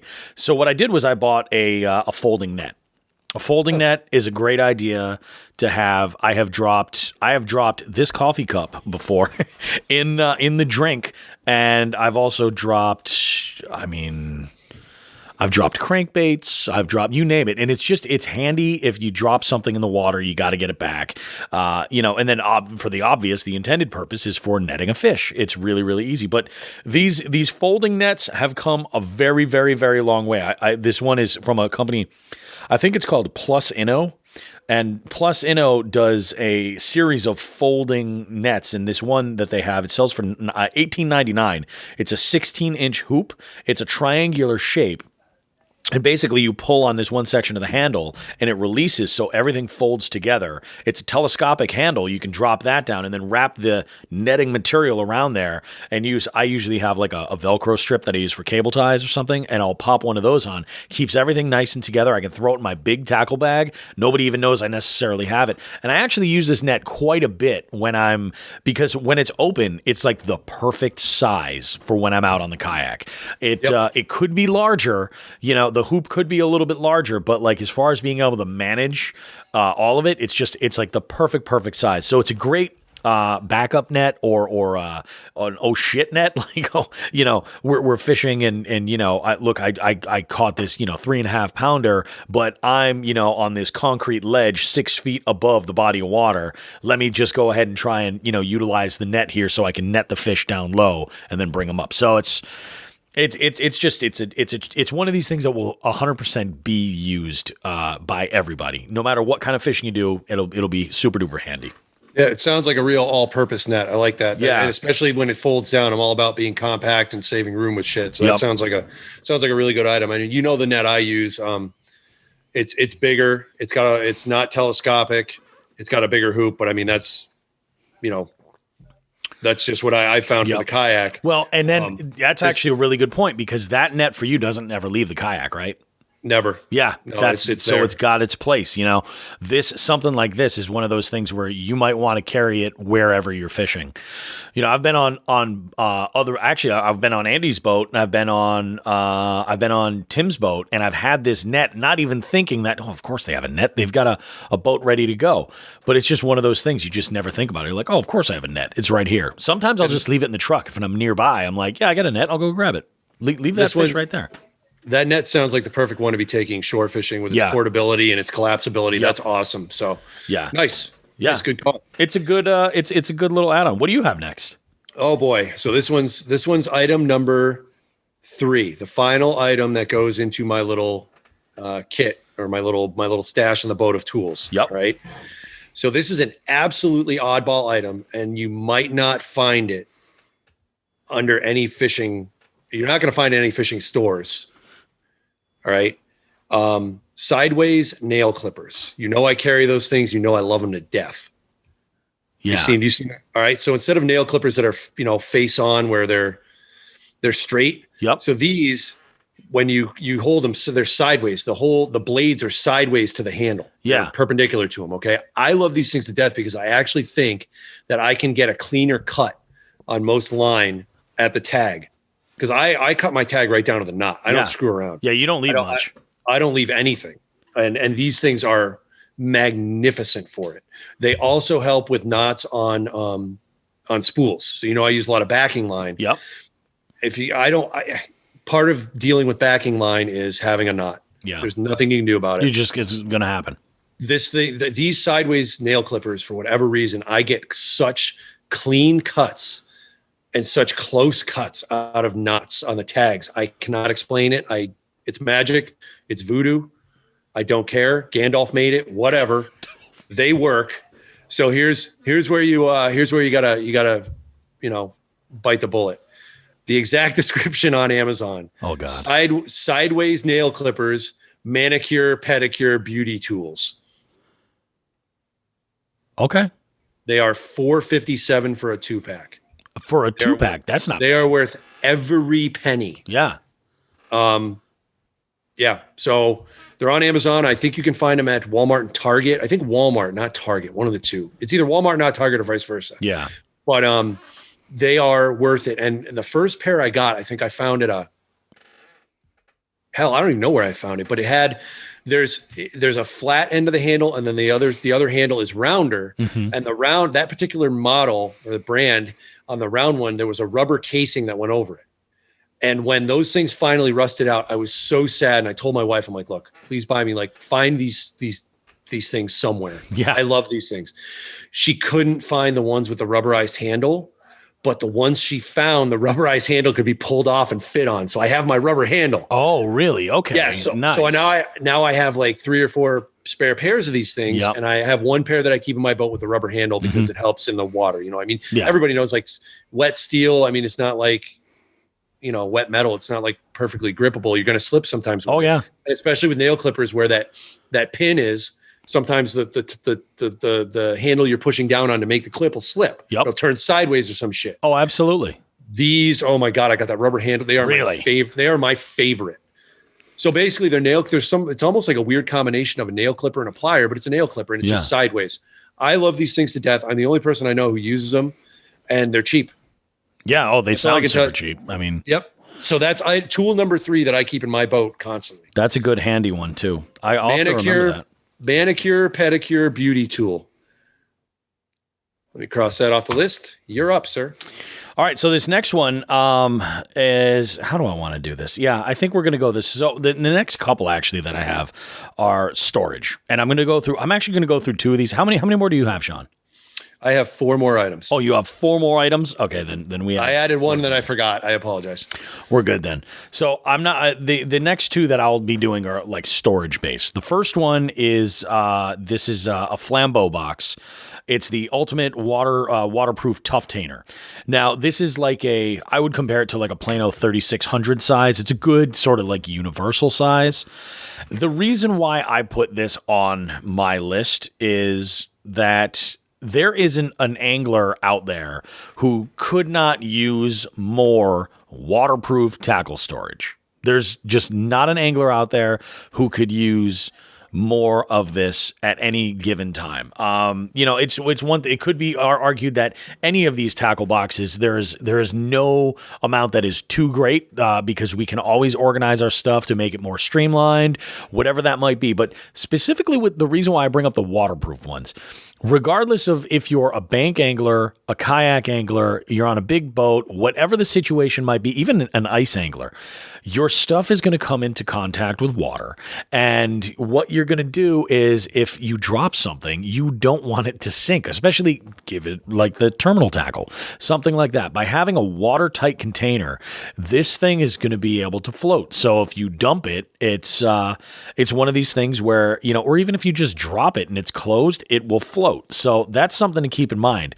The other thing about these boxes is that a lot of people, and I have one of these, what I would call a tackle organization system, where I bought a backpack that fits almost a predetermined. I can do a lot with this thing, but I can fit a bunch of these different boxes in there. And I have a specific style of box I like to use. But what I've noticed is that when I'm out on the kayak or I'm going out and I'm bank fishing, what I'll often do is open up that big bag and take one box, a separate box, and in most cases, it's one of these waterproof boxes, and I'll create a day box. based on where I am. I'll say, okay, so this is what I'm planning on using, and I'll fill that sucker up. I'll be really liberal with it too. And I'll say, hey, I'm going to throw, I have a feeling I might throw this square bill, but you know what? I think I might grab this other color on top of that, or maybe we'll throw this jerkbait in there too. So yeah, I'm bringing a bunch of stuff with me, but it's all in one container, easy to get to. I can just pop it under the seat of my kayak and I'm good to go. And if anything ever happens, I knock it overboard, it's going to stay there. Versus some of the other 3,600 boxes I have that will go, and there's like $2,000 worth of tungsten. Yep, I am. So I'm going to jump right into mine. Go this. For it. Why? Do it. Because it's the same one. It's the same one. This is the only one where we had a match. Yeah, and we didn't talk about this beforehand. So when I wrote this down, I wrote down the Flambeau Ultimate Tuftainer, but I have a specific model. You know that the specific model I use, I carry 5 of them. And that's all my terminal tackle, all my hard lures. 5 of these carry everything I need. And they're in, and just to throw in a bonus thing, I'm going to go off track here. If you go to Staples, Staples have these, they're almost like milk crates, but they're file holders, and they cost like $3. Yeah. I always keep a couple spares of there. That's what I use that carries my 5 Tuftainers. The particular model I put on there was a WP, it's waterproof, 5005. It's whatever, like, 14 inches long or something, or 16 inches long? Yes. Like 8 or 9. Do you have the dimensions by any chance? So I have, on the one that I found, the one that I put is actually the 4005, WP 4005. Okay.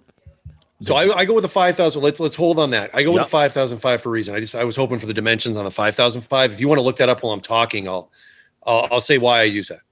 So the 5,005 has something that the similar sized Plano does not have. I used to use plenty of Plano boxes, and their waterproof ones are fine. I am not knocking Plano, okay? Yeah. But if you use the Plano ones, you cannot fit spinner baits in there, period. Yeah. Unless you do get really creative with a freaking Dremel and start carving holes and shit. And I don't want to do that to my boxes, okay? So as far as these 5,005s, the Planos, let's take a step back, put the beepers on. The Planos have 3 molded in horizontal dividers.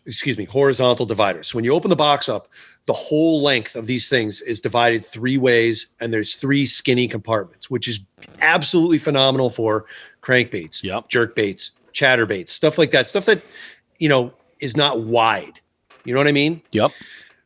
The difference with these waterproof 5,005s is right off the bat, when you look at it, the right third of it is one big open space, and there is a vertical divider. Yes. And then the other 2/3 on the left-hand side, based on if you're opening it, with the front clasp in front of you, these have three clasps on them. The hinge being away from you. If you open it away, then it has 2 horizontal dividers. I think it's 2, right? It's not 3. Might be 3. Yeah, it is 3. Okay, so you have 3. So you have 3 horizontal dividers. So 2/3 of that tackle box can be automatically used for jerkbaits, crankbaits, chatterbaits, just like that, jigs, whatever you want to use. Yeah.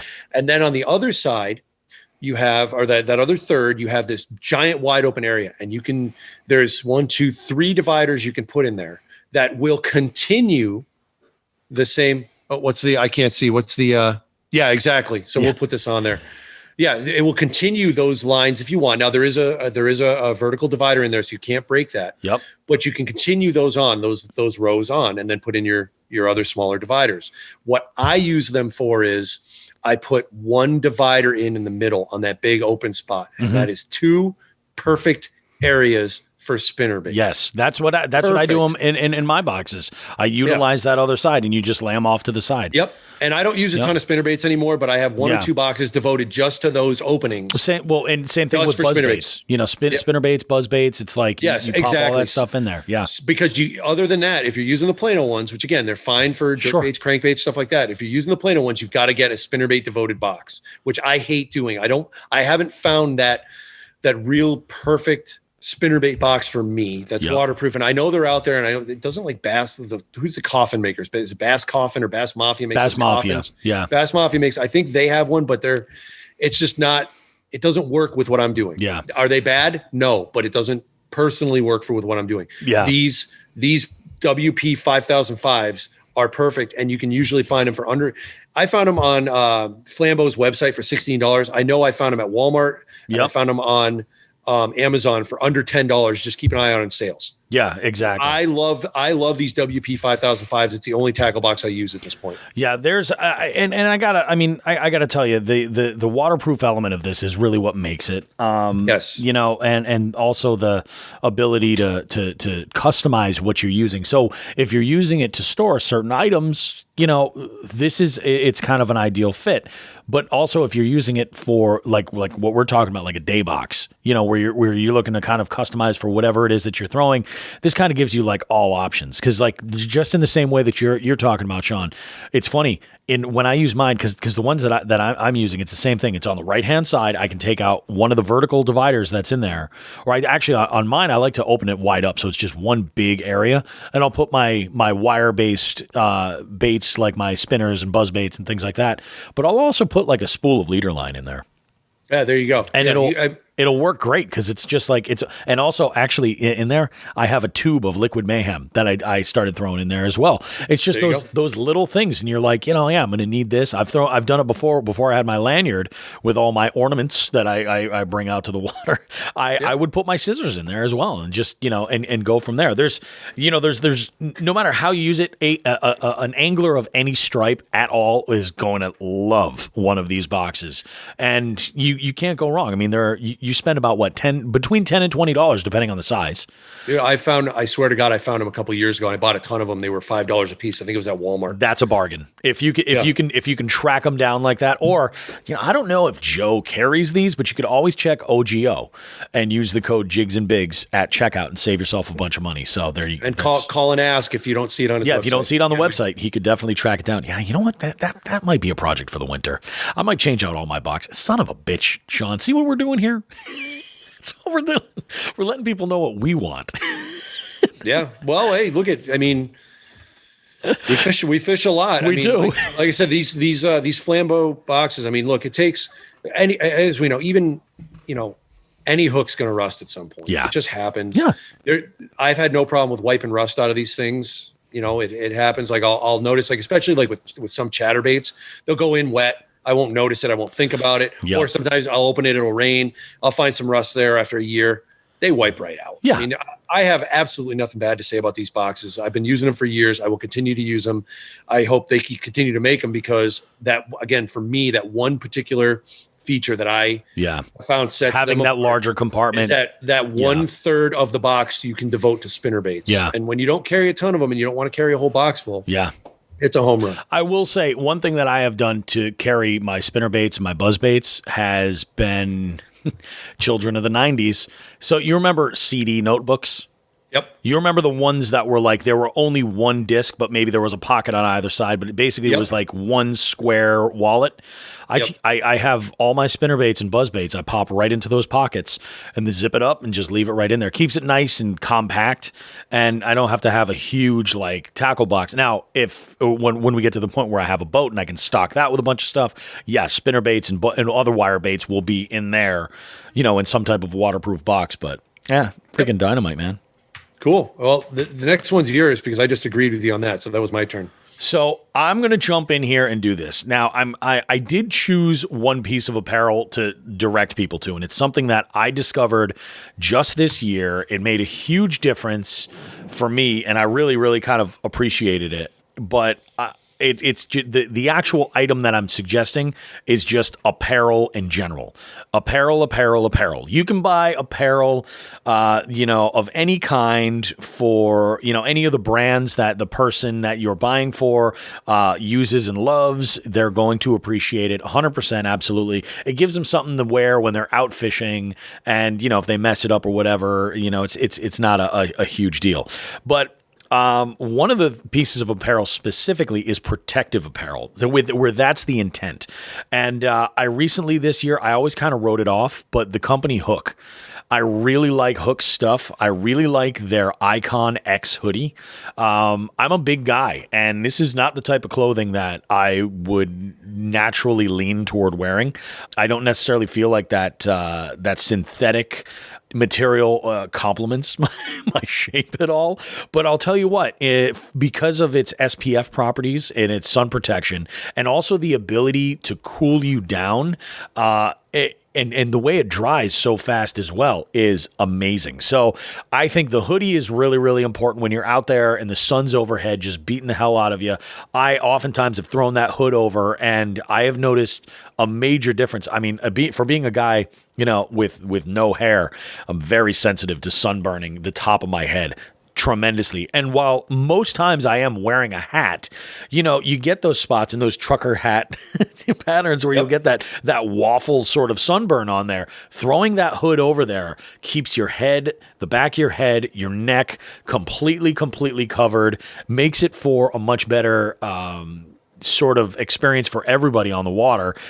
You'll definitely be happier later that night when you're done and you're not there like, oh my God, I just burnt all this.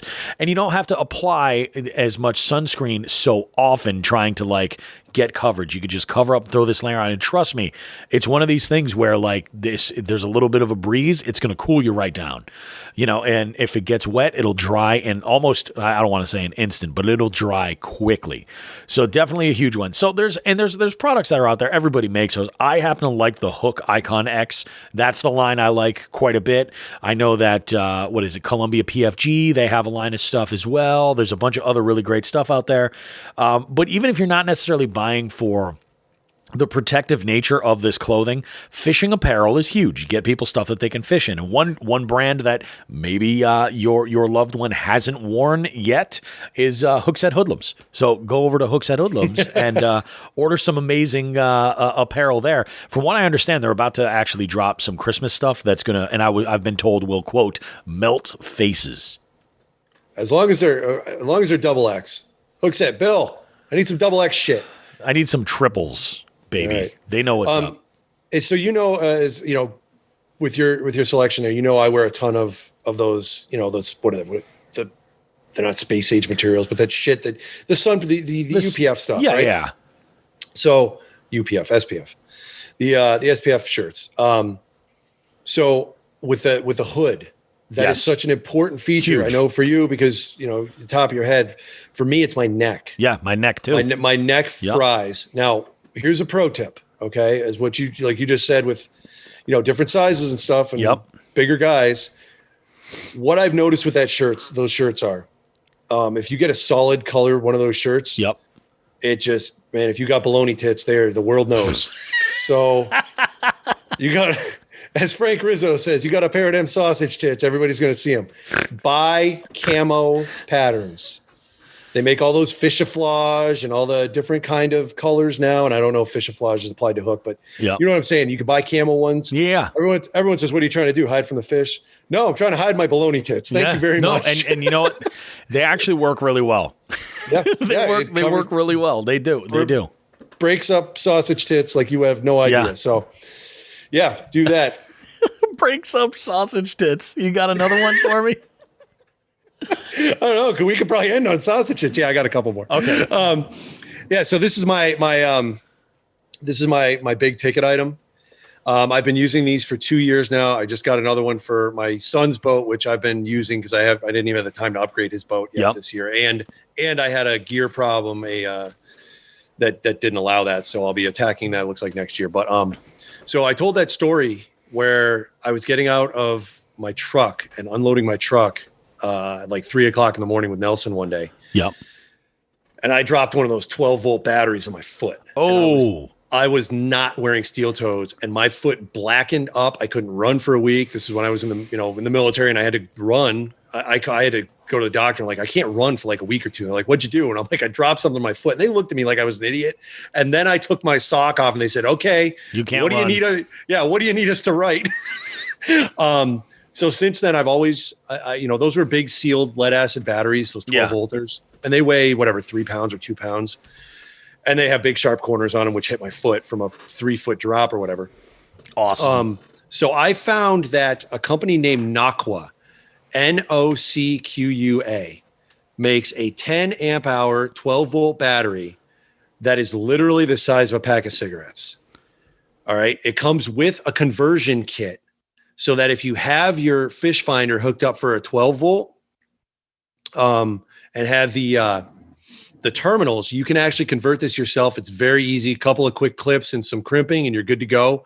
It even comes with a sleeve of heat shrink. So if you have a heat gun, you can go ahead and shrink it right over the connection you just made, and it's all good to go to keep the water out of it. So I have one of these. I have two of the batteries and a separate kit waiting for a new fish finder, which was the gear that failed. So I couldn't install a fish finder on my son's boat because the shit's broke. So I have to get another fish finder for his boat and let him start using sonar. But yeah, it's $125. They're on Amazon. I love them to death. Small, compact, right up my alley, not in the way, and not a pain in the ass like the big 12-volt sealed lead acids. Then they're, I believe they're lithium ions. Mm-hmm.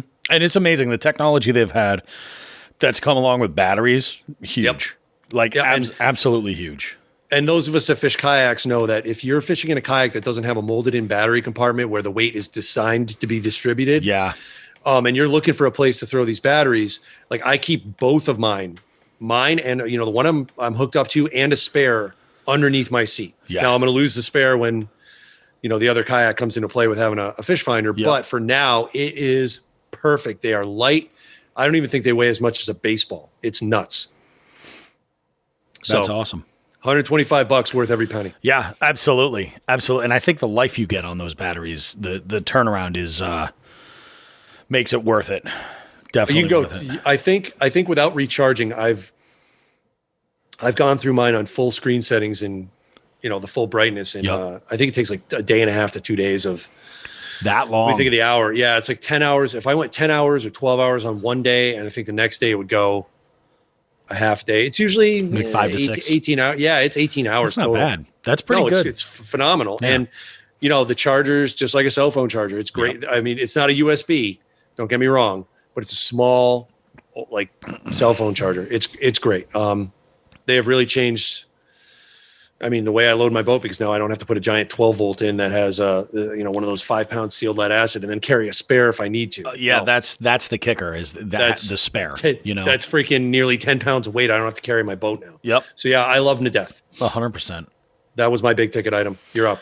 So for the next one, you can find this on Amazon. I actually have a promo code with the company directly for this, but this is a piece of a fishing accessory that I bought because the idea seemed great and I wanted to see how much I really liked it. And what it is it's a bait binder. A bait binder from Reaction Tackle. Now, they have various sizes. I like the medium one, and here's why. I do, I have, like I said, I have a tackle organization system that's in a backpack where I have, a handful of different tackle boxes.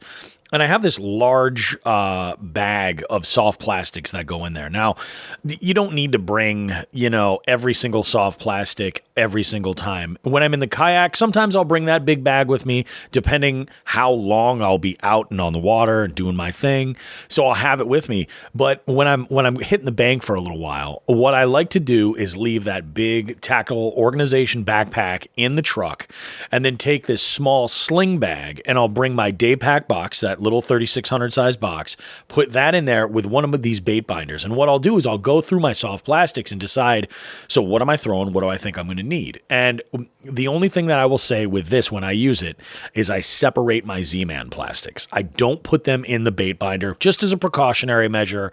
I have one Z-Man envelope that I put all my ElaZtech stuff in, so that way I can just go through and grab them as needed. So that's separate by itself. But I'm talking about, my Senkos, I always make sure that I have certain stuff in there, that I've got some kind of trick worm, that I've got some kind of, and different, I mix my colors as well. So I'll have something that's a darker color, something that's a natural color. I'll have my drop shot stuff in there. I'll have a handful of Ned plastics. I'll have, stick baits, paddle tails, just general shapes. But what's nice is it makes it really, really easy to just be able to open it up, figure out what I need, grab it real quickly, and then I'm also not having bags of soft plastics falling out of my bag as I'm going to get them. Just kind of keeps things a little bit more together. There's a little carabiner clip so that you can clip it to if you're in the kayak, you can clip it to something and keep it in place. You don't want to have to worry about losing it. It's just a really, really, really good little system to kind of keep your stuff together, and it's relatively cheap for what you'll get out of it. I think it's $13. You can get it from Amazon. You can get it from Reaction Tackle. If you guys are interested in a promo code there for anything on Reaction Tackle, shoot me a DM on Instagram through the Jigs and Bigs, and I'll send it over to you. There's a couple of posts that we have where I've listed it, but it's pretty cool. There is a smaller size for about $1 less. It's even more compact, and then they have a larger bait binder, that's what we're giving away to Chris. I'm waiting on that to arrive. That large bait binder is more of like a suitcase style. It'll hold a bunch of stuff. I may make the leap and get one of those myself, but that's just something that I think is really, really fantastic because, you might not use it every single fishing trip, but those times where you're just kind of just sneaking out on the water, you want a quick turnaround, it's a great alternative to just bring that out. Yep. Now, I've used the Berkley ones in the past, and for the Reaction one that you're recommending, you can buy extra bags for that, right? You can. And there's a quick system in there where you can just add more in and then swap them right out. So like if you could even go so far as to organize, like these are all, this whole tab of 5 pages is maybe, clear water conditions. And then I can switch it out when I'm going to, stained water conditions or muddy water conditions or something like that. It's pretty cool. Awesome. Yeah, that's definitely good. And again, that falls a lot into shore fishing. I know we've talked. Yeah. I use those a ton.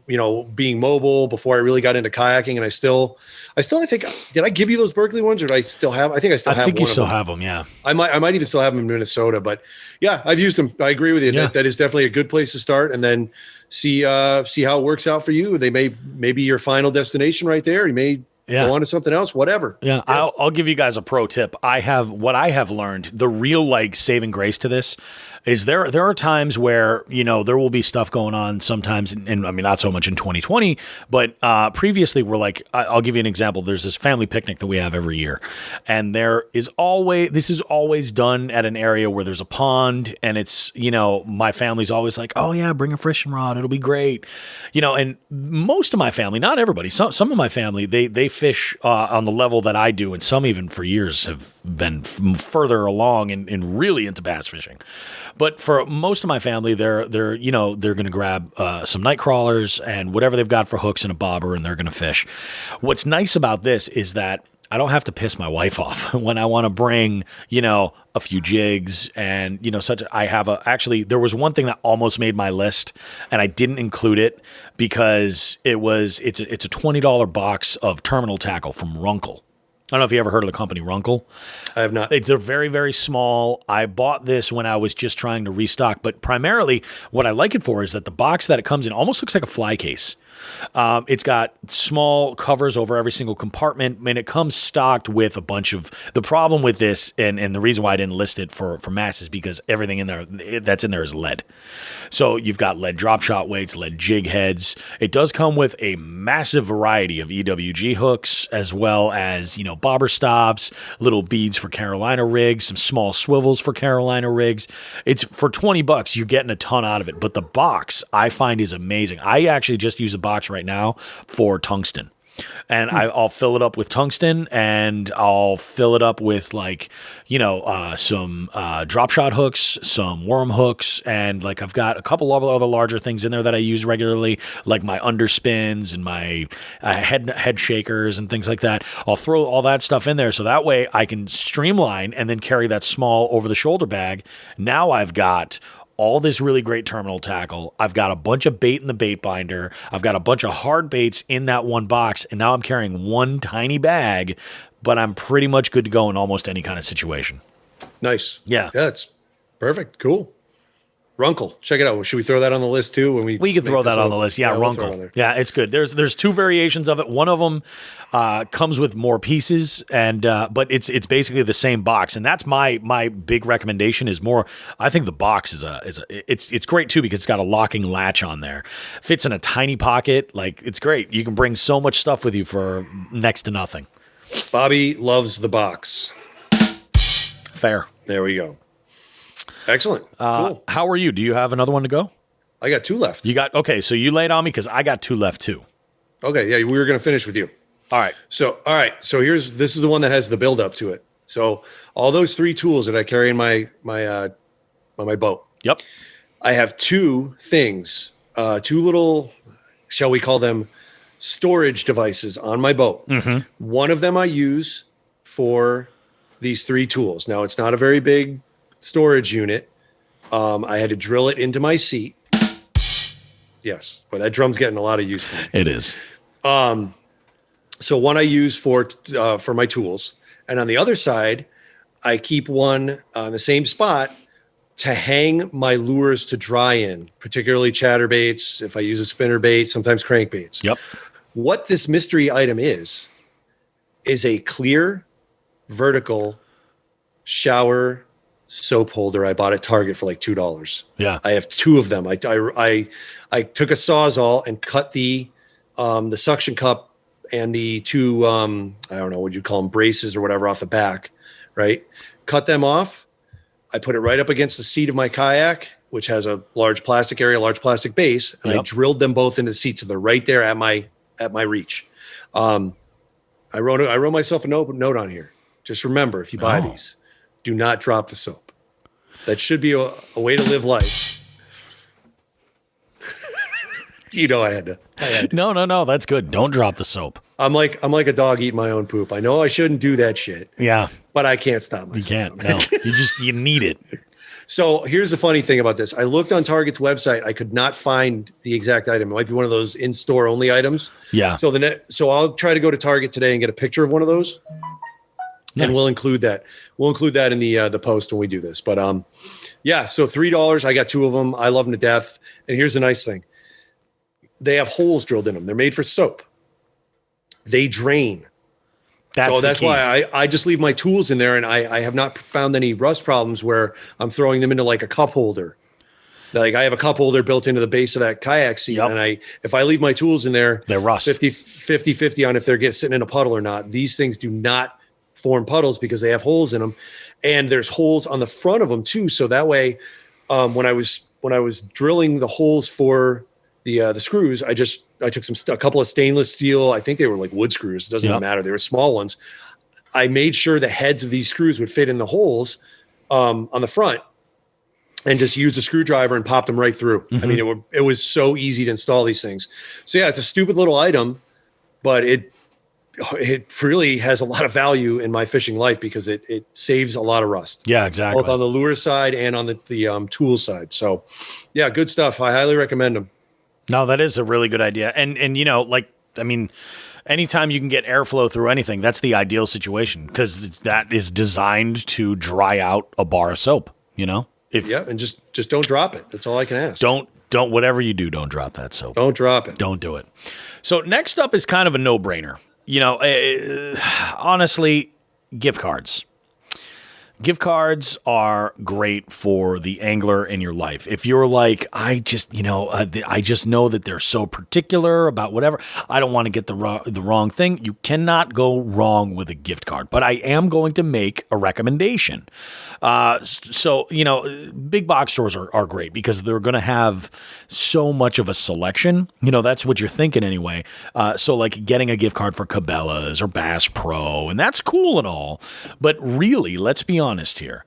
A gift card for Old Glory Outdoors is 100% your best way to go. And this is why.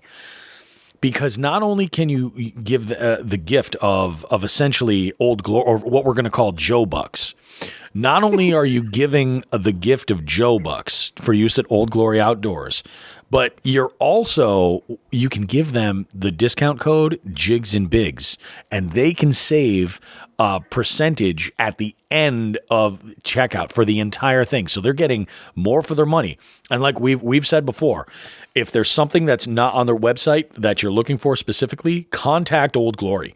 And if they can get it together for you, they will. They'll make it happen. So, you know, if there's if you see like they have X-Zone plastics, and I'm falling in love with X-Zone plastics over here. I love them. But if there's a certain color of, you know, a finesse slammer or something that they want, and and they need that, they can go ahead and reach out to Old Glory, and if it's something that they carry, they'll be able to pick it up for you. So yeah, that is probably like the best advice I could give for a gift card. Gift cards are cool. You can't lose. Trust me. Whether it's one of the big box stores or you're doing. Let's say you're going to do like Tackle Warehouse. I don't know. Does Tackle Warehouse do gift cards? It's a big assumption. I would assume that they probably would, or like at Carl's or whatever the retailer is, whomever it is. My recommendation to you is not only give them the gift card for Old Glory, but let them know that they can use the promo code Jigs and Bigs at checkout to save even more. It's worth it, 100%. So that for me is my second to last item. Okay. Yeah. I'm just going to echo that. I mean, yeah, I haven't been shy about it. I mean, we have a discount code. I use it. I mean, I honestly have staying away. I've been staying away from big box stores and even the online ones lately because we have that. I wasn't lying when I said, if I need something, I call Joe and ask if I don't see it on the website, or if I need a particular color. Yep. He comes through. So pretty simple for me. Yeah. Go for it. It's a great gift. Yep. All right, so my last one, and I think I've mentioned this on the show numerous times, but it's going to go on this list so people can see what I'm talking about. And if you're a catch and release fisherman, or if you're a catch and keep fisherman and actually want your lure back the easy way. All right, I looked it up while we were talking, maybe, I don't know, an hour ago. We've been talking for a little while. The brand I found was Booms Fishing. It's an 11.5-inch stainless steel pistol grip hook remover. They're on Amazon for like $9 or $10. Okay. I cannot stress enough how many fish I believe have survived a nasty gut hooking, particularly with like, I use 5/0 extra wide gaps, big hooks for my stick worms, for my Senko style worms. And I cannot tell you how many fish have sucked those things in. I haven't felt it because it's been on the drop where the line's slack. And then I get that fish in, and there was no chance of ever losing this fish because the worm was probably in their stomach when I set them. You've hooked the butthole. Yeah, I hate to say that, but they dropped the soap. Yeah. And so these hook removers, especially the longer ones, the ones that are 11.5 inches, have saved me numerous fish that went back into the water, especially big ones. You don't want to kill a trophy bass, so you're throwing back in there to keep the gene pool going, and hopefully somebody else can catch them. I hate seeing big dead fish floating around. You see it every now and again. Nobody wants that. It sucks. So yeah, I cannot tell you how invaluable these fish hook removers have been in my fishing career in the past 5 to 10 years since I started using them. There's no more clipping your hook. You can get in there, you can get them out. They're great for pike. They're great for big chain pickerel. They're great for, you can reach right in there. You're not like praying to God that your needle nose pliers are long enough. These things are long enough, and your hands are well away from the teeth. Yeah. So it's a safety measure for you as well. I think I've given you shit numerous times about not having them, right? Yep. Just that I don't give people, this is a no-brainer for me. Everyone should own these. And Booms is just one brand. There's a number of different brands out there. Walmart sells them. They're all over Amazon. I'll put a picture up, make your own decision. But if you're a responsible catch and release angler, you should, in my opinion, own 1 or 2 sets of these or 1 or 2 pairs of these just to make sure you're doing the right thing. That's good, though. We have a couple of items from Booms that made our list. What was the other one? Oh, the other one was no. It was the line clipper. Oh, yeah. That was a Booms. Yeah. Oh, okay, cool. I don't know if you said the brand. I apologize if I missed it. Oh, no. But yeah, that's my last one. I think I saved the most important for last. Every angler, shore, boat, fucking helicopter, I don't give a shit. You should have one of these things. Yes. Soap. Every soap angler out there. Every soap carving angler out there. Get out there and buy yourself one of these. Now, the final item from my list, and I feel like this is so obvious. You know what I mean? Like, what do I get the angler in my life at a gift for them? That sort of celebrates fishing. Jigs and Bigs merchandise. That's what you get. You go to jigsandbigs.com and you can order t-shirts, hoodies, hats, all that great stuff. And I think this week we're actually going to make this a reality, make it really happen. But you can get the Jigs and Bigs jig kits online. Well, we got to see how many. They're very limited in what we have available. They will be available on the website. I'm going to put them up today. Not today. What am I talking about today? I'll have them up later this week. The goal is, when they run out, they run out. And if you want to order, more, we may set up some kind of a pre-order system so that we can get more out there. We'll see how well they're received. So far, everybody that's won them has loved them. So we'll see what happens. We're still waiting to get some pictures of some fish with them. And that's it. But that's a huge one. Jigs and Bigs merchandise. Like if you're, if you're listening, if you've heard our voices, and the angler in your life has been like, God, these two idiots are great. They're funny or whatever, whatever that is. If you enjoy listening to the polished turd that we bring you on a regular basis, this is a no-brainer for you. Or maybe you're just looking for that one little thing to kind of. And one thing I do want to mention too with the jig kits is that I have been including a Jigs and Bigs sticker with them as well. So like when they go out with the winner, the Jigs and Bigs sticker goes along with it as well. That is not available. That you kind of have to know us to get on that loop right now. I feel weird about selling those, I don't think we should. Yeah, I think it should just be, we'll get it. And also, I want to throw this out there while I'm talking about the Jigs and Bigs merch, is that we are moving forward with a new supplier and service for our merchandise. So we will have brand new designs of shirts. We're still going to keep the ones that we have and move those over, but we're changing over stores. We're also going to have more items in general, including some outerwear pieces that could be pretty fun and a lot of other accessories too. So there's going to be some great stuff. And the long-awaited STF Sean the Fisherman shirt that is just waiting for production. It's just waiting. Yeah. We just got to make that shit happen. Make it happen. Make it happen. That's right. But that's it. I mean, I think that's a pretty good list of a bunch of items that any angler, whatever their style, whatever it is, I feel like a lot of these items that are on there will take their fishing experience and elevate it to a brand new level to where they're enjoying themselves on the water. And, have at it. Have a Merry Christmas. Treat maybe you're an angler yourself. Well, shocking that you might be an angler listening to this podcast. If you want to treat yourself. It's an option as well. This is a really solid list. So I think we did a pretty good job. Yep. I am not afraid to cheer for us. No, I'm really, we will not hurt our own hands patting ourselves on the back. Mm-mm.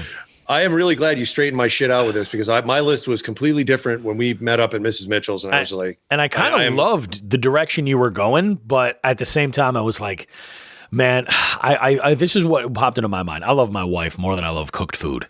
Like, I love my wife.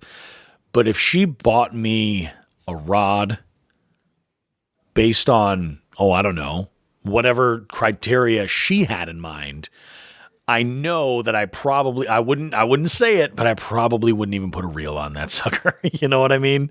Like, I'd just be like, do I have a use for this? Do I necessarily, like you have, or if she was like, hey, we got you these crankbaits or something like that, it's like, yep.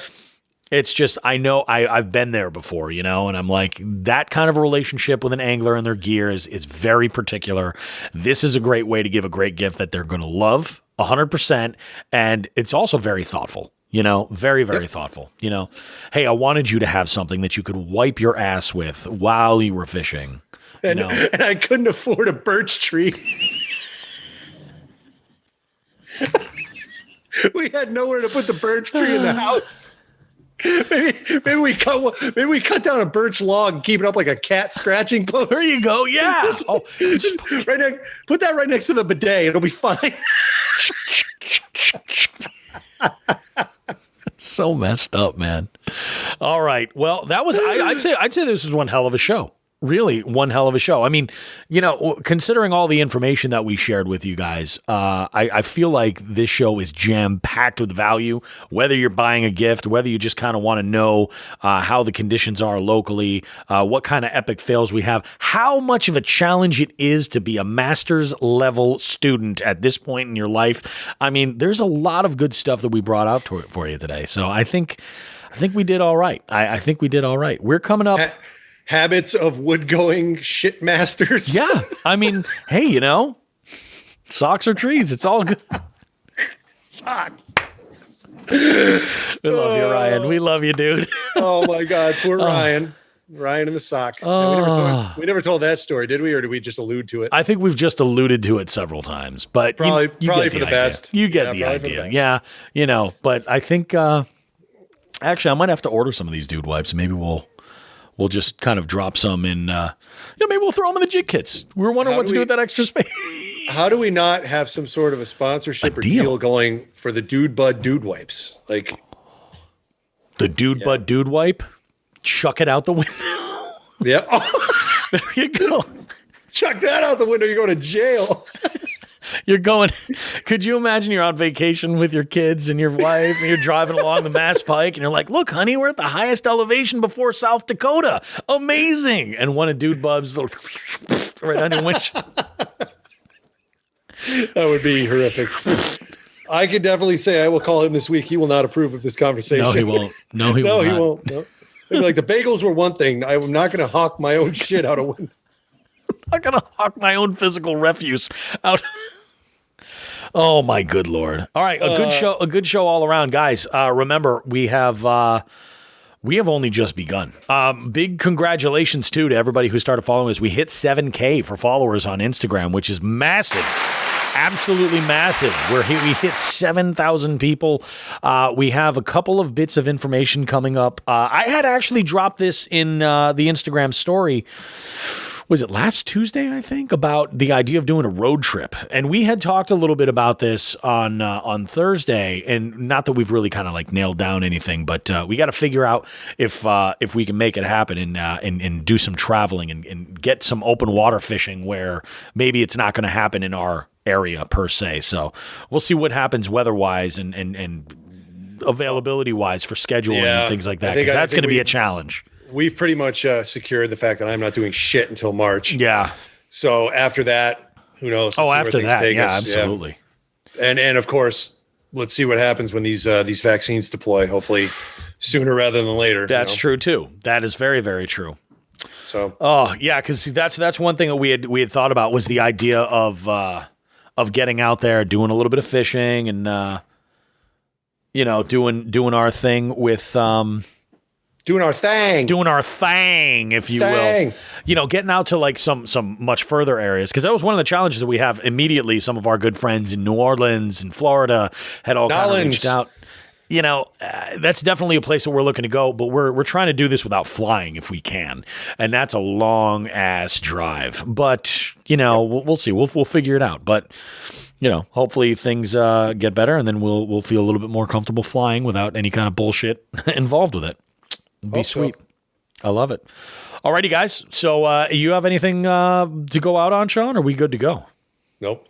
I have more than said enough today. I love it. Guys, get out there. Oh. What's up? Oh, well, let's come back around real quick. If anybody's interested in Chronic Trips, Fish Donkey app, get on there. There's plenty of time. And like I said earlier in the recap of it, it's a wide open field. It is. You're not walking into a sure loss here. There is, number one, there's prizes, all sorts of different prizes available. Yep. But number two, nobody's even close to taking command of any of these tournaments. Well, maybe Brock and the sponsors, Nature Nut Division, but yeah. As far as the competitors, that's my cross to bear, not yours. Yeah. As far as all the competitors, it's the right now the world is your oyster. Jump on it and compete and have some fun, because there's we're at we have a lot more of a challenge with the majority of the entries being in the Northeast, and we're in that dead zone right now. We really are. It's a tough spot to be in. So if you're in another part of the country, you want to join in, download Fish Donkey now and search for Chronic Trips. You'll see the December tournament right there. Join and you're in. Yep. E-R. I love it. All right. Well, if that's good for you guys, we will see you tonight. No, we won't see you tonight. I'm crossing my wires. Tonight? No, I just got a text from Andrew Hayes over at Tackle Talk. We're going to do a little fishing podcast powwow tonight at 8 something tonight. That's the plan. So it's just the confirmation here. I'm gonna let that go in there. If you're interested in getting on this too, I'll bring you on as well. I'm not sure. I would love to. Yeah, if you're available, I think it'd be pretty fun. 8 tonight? Yeah, it's like 8:45 tonight. That's what we're thinking. Let me look at my calendar. I think it's probably just schoolwork. Oh yeah, it's just schoolwork. Yeah, I'm in 8. Yeah. Oh yeah. I'll behave myself too. I promise. I'll throw it out there, and we'll jump on and make it happen. They're not going to be talking about birch trees, are they? I don't think there's going to be much talk about birch trees at all. Shitting in public. All right. Although what's funny is I'm not 100% sure, but I think Dark Waters is one of the podcasts involved. Dark Waters, Tackle Talk, us, and I think there's 2 others. I think there's a total of 5. Awesome. There's 4 or 5. Yeah, it'll be interesting. Be happy to. Cool. All right. Well, guys, have yourselves a great week. Get out there and catch some fish, or at least try as hard as you possibly can. Download that Fish Donkey app and join in the Chronic Trips December tournament, folks. Remember, if you need to, go ahead and listen back to some of our gift ideas and figure out what to give the anglers in your life to better their situation, or just treat yourself. On behalf of Sean the Fisherman and myself, tight lines.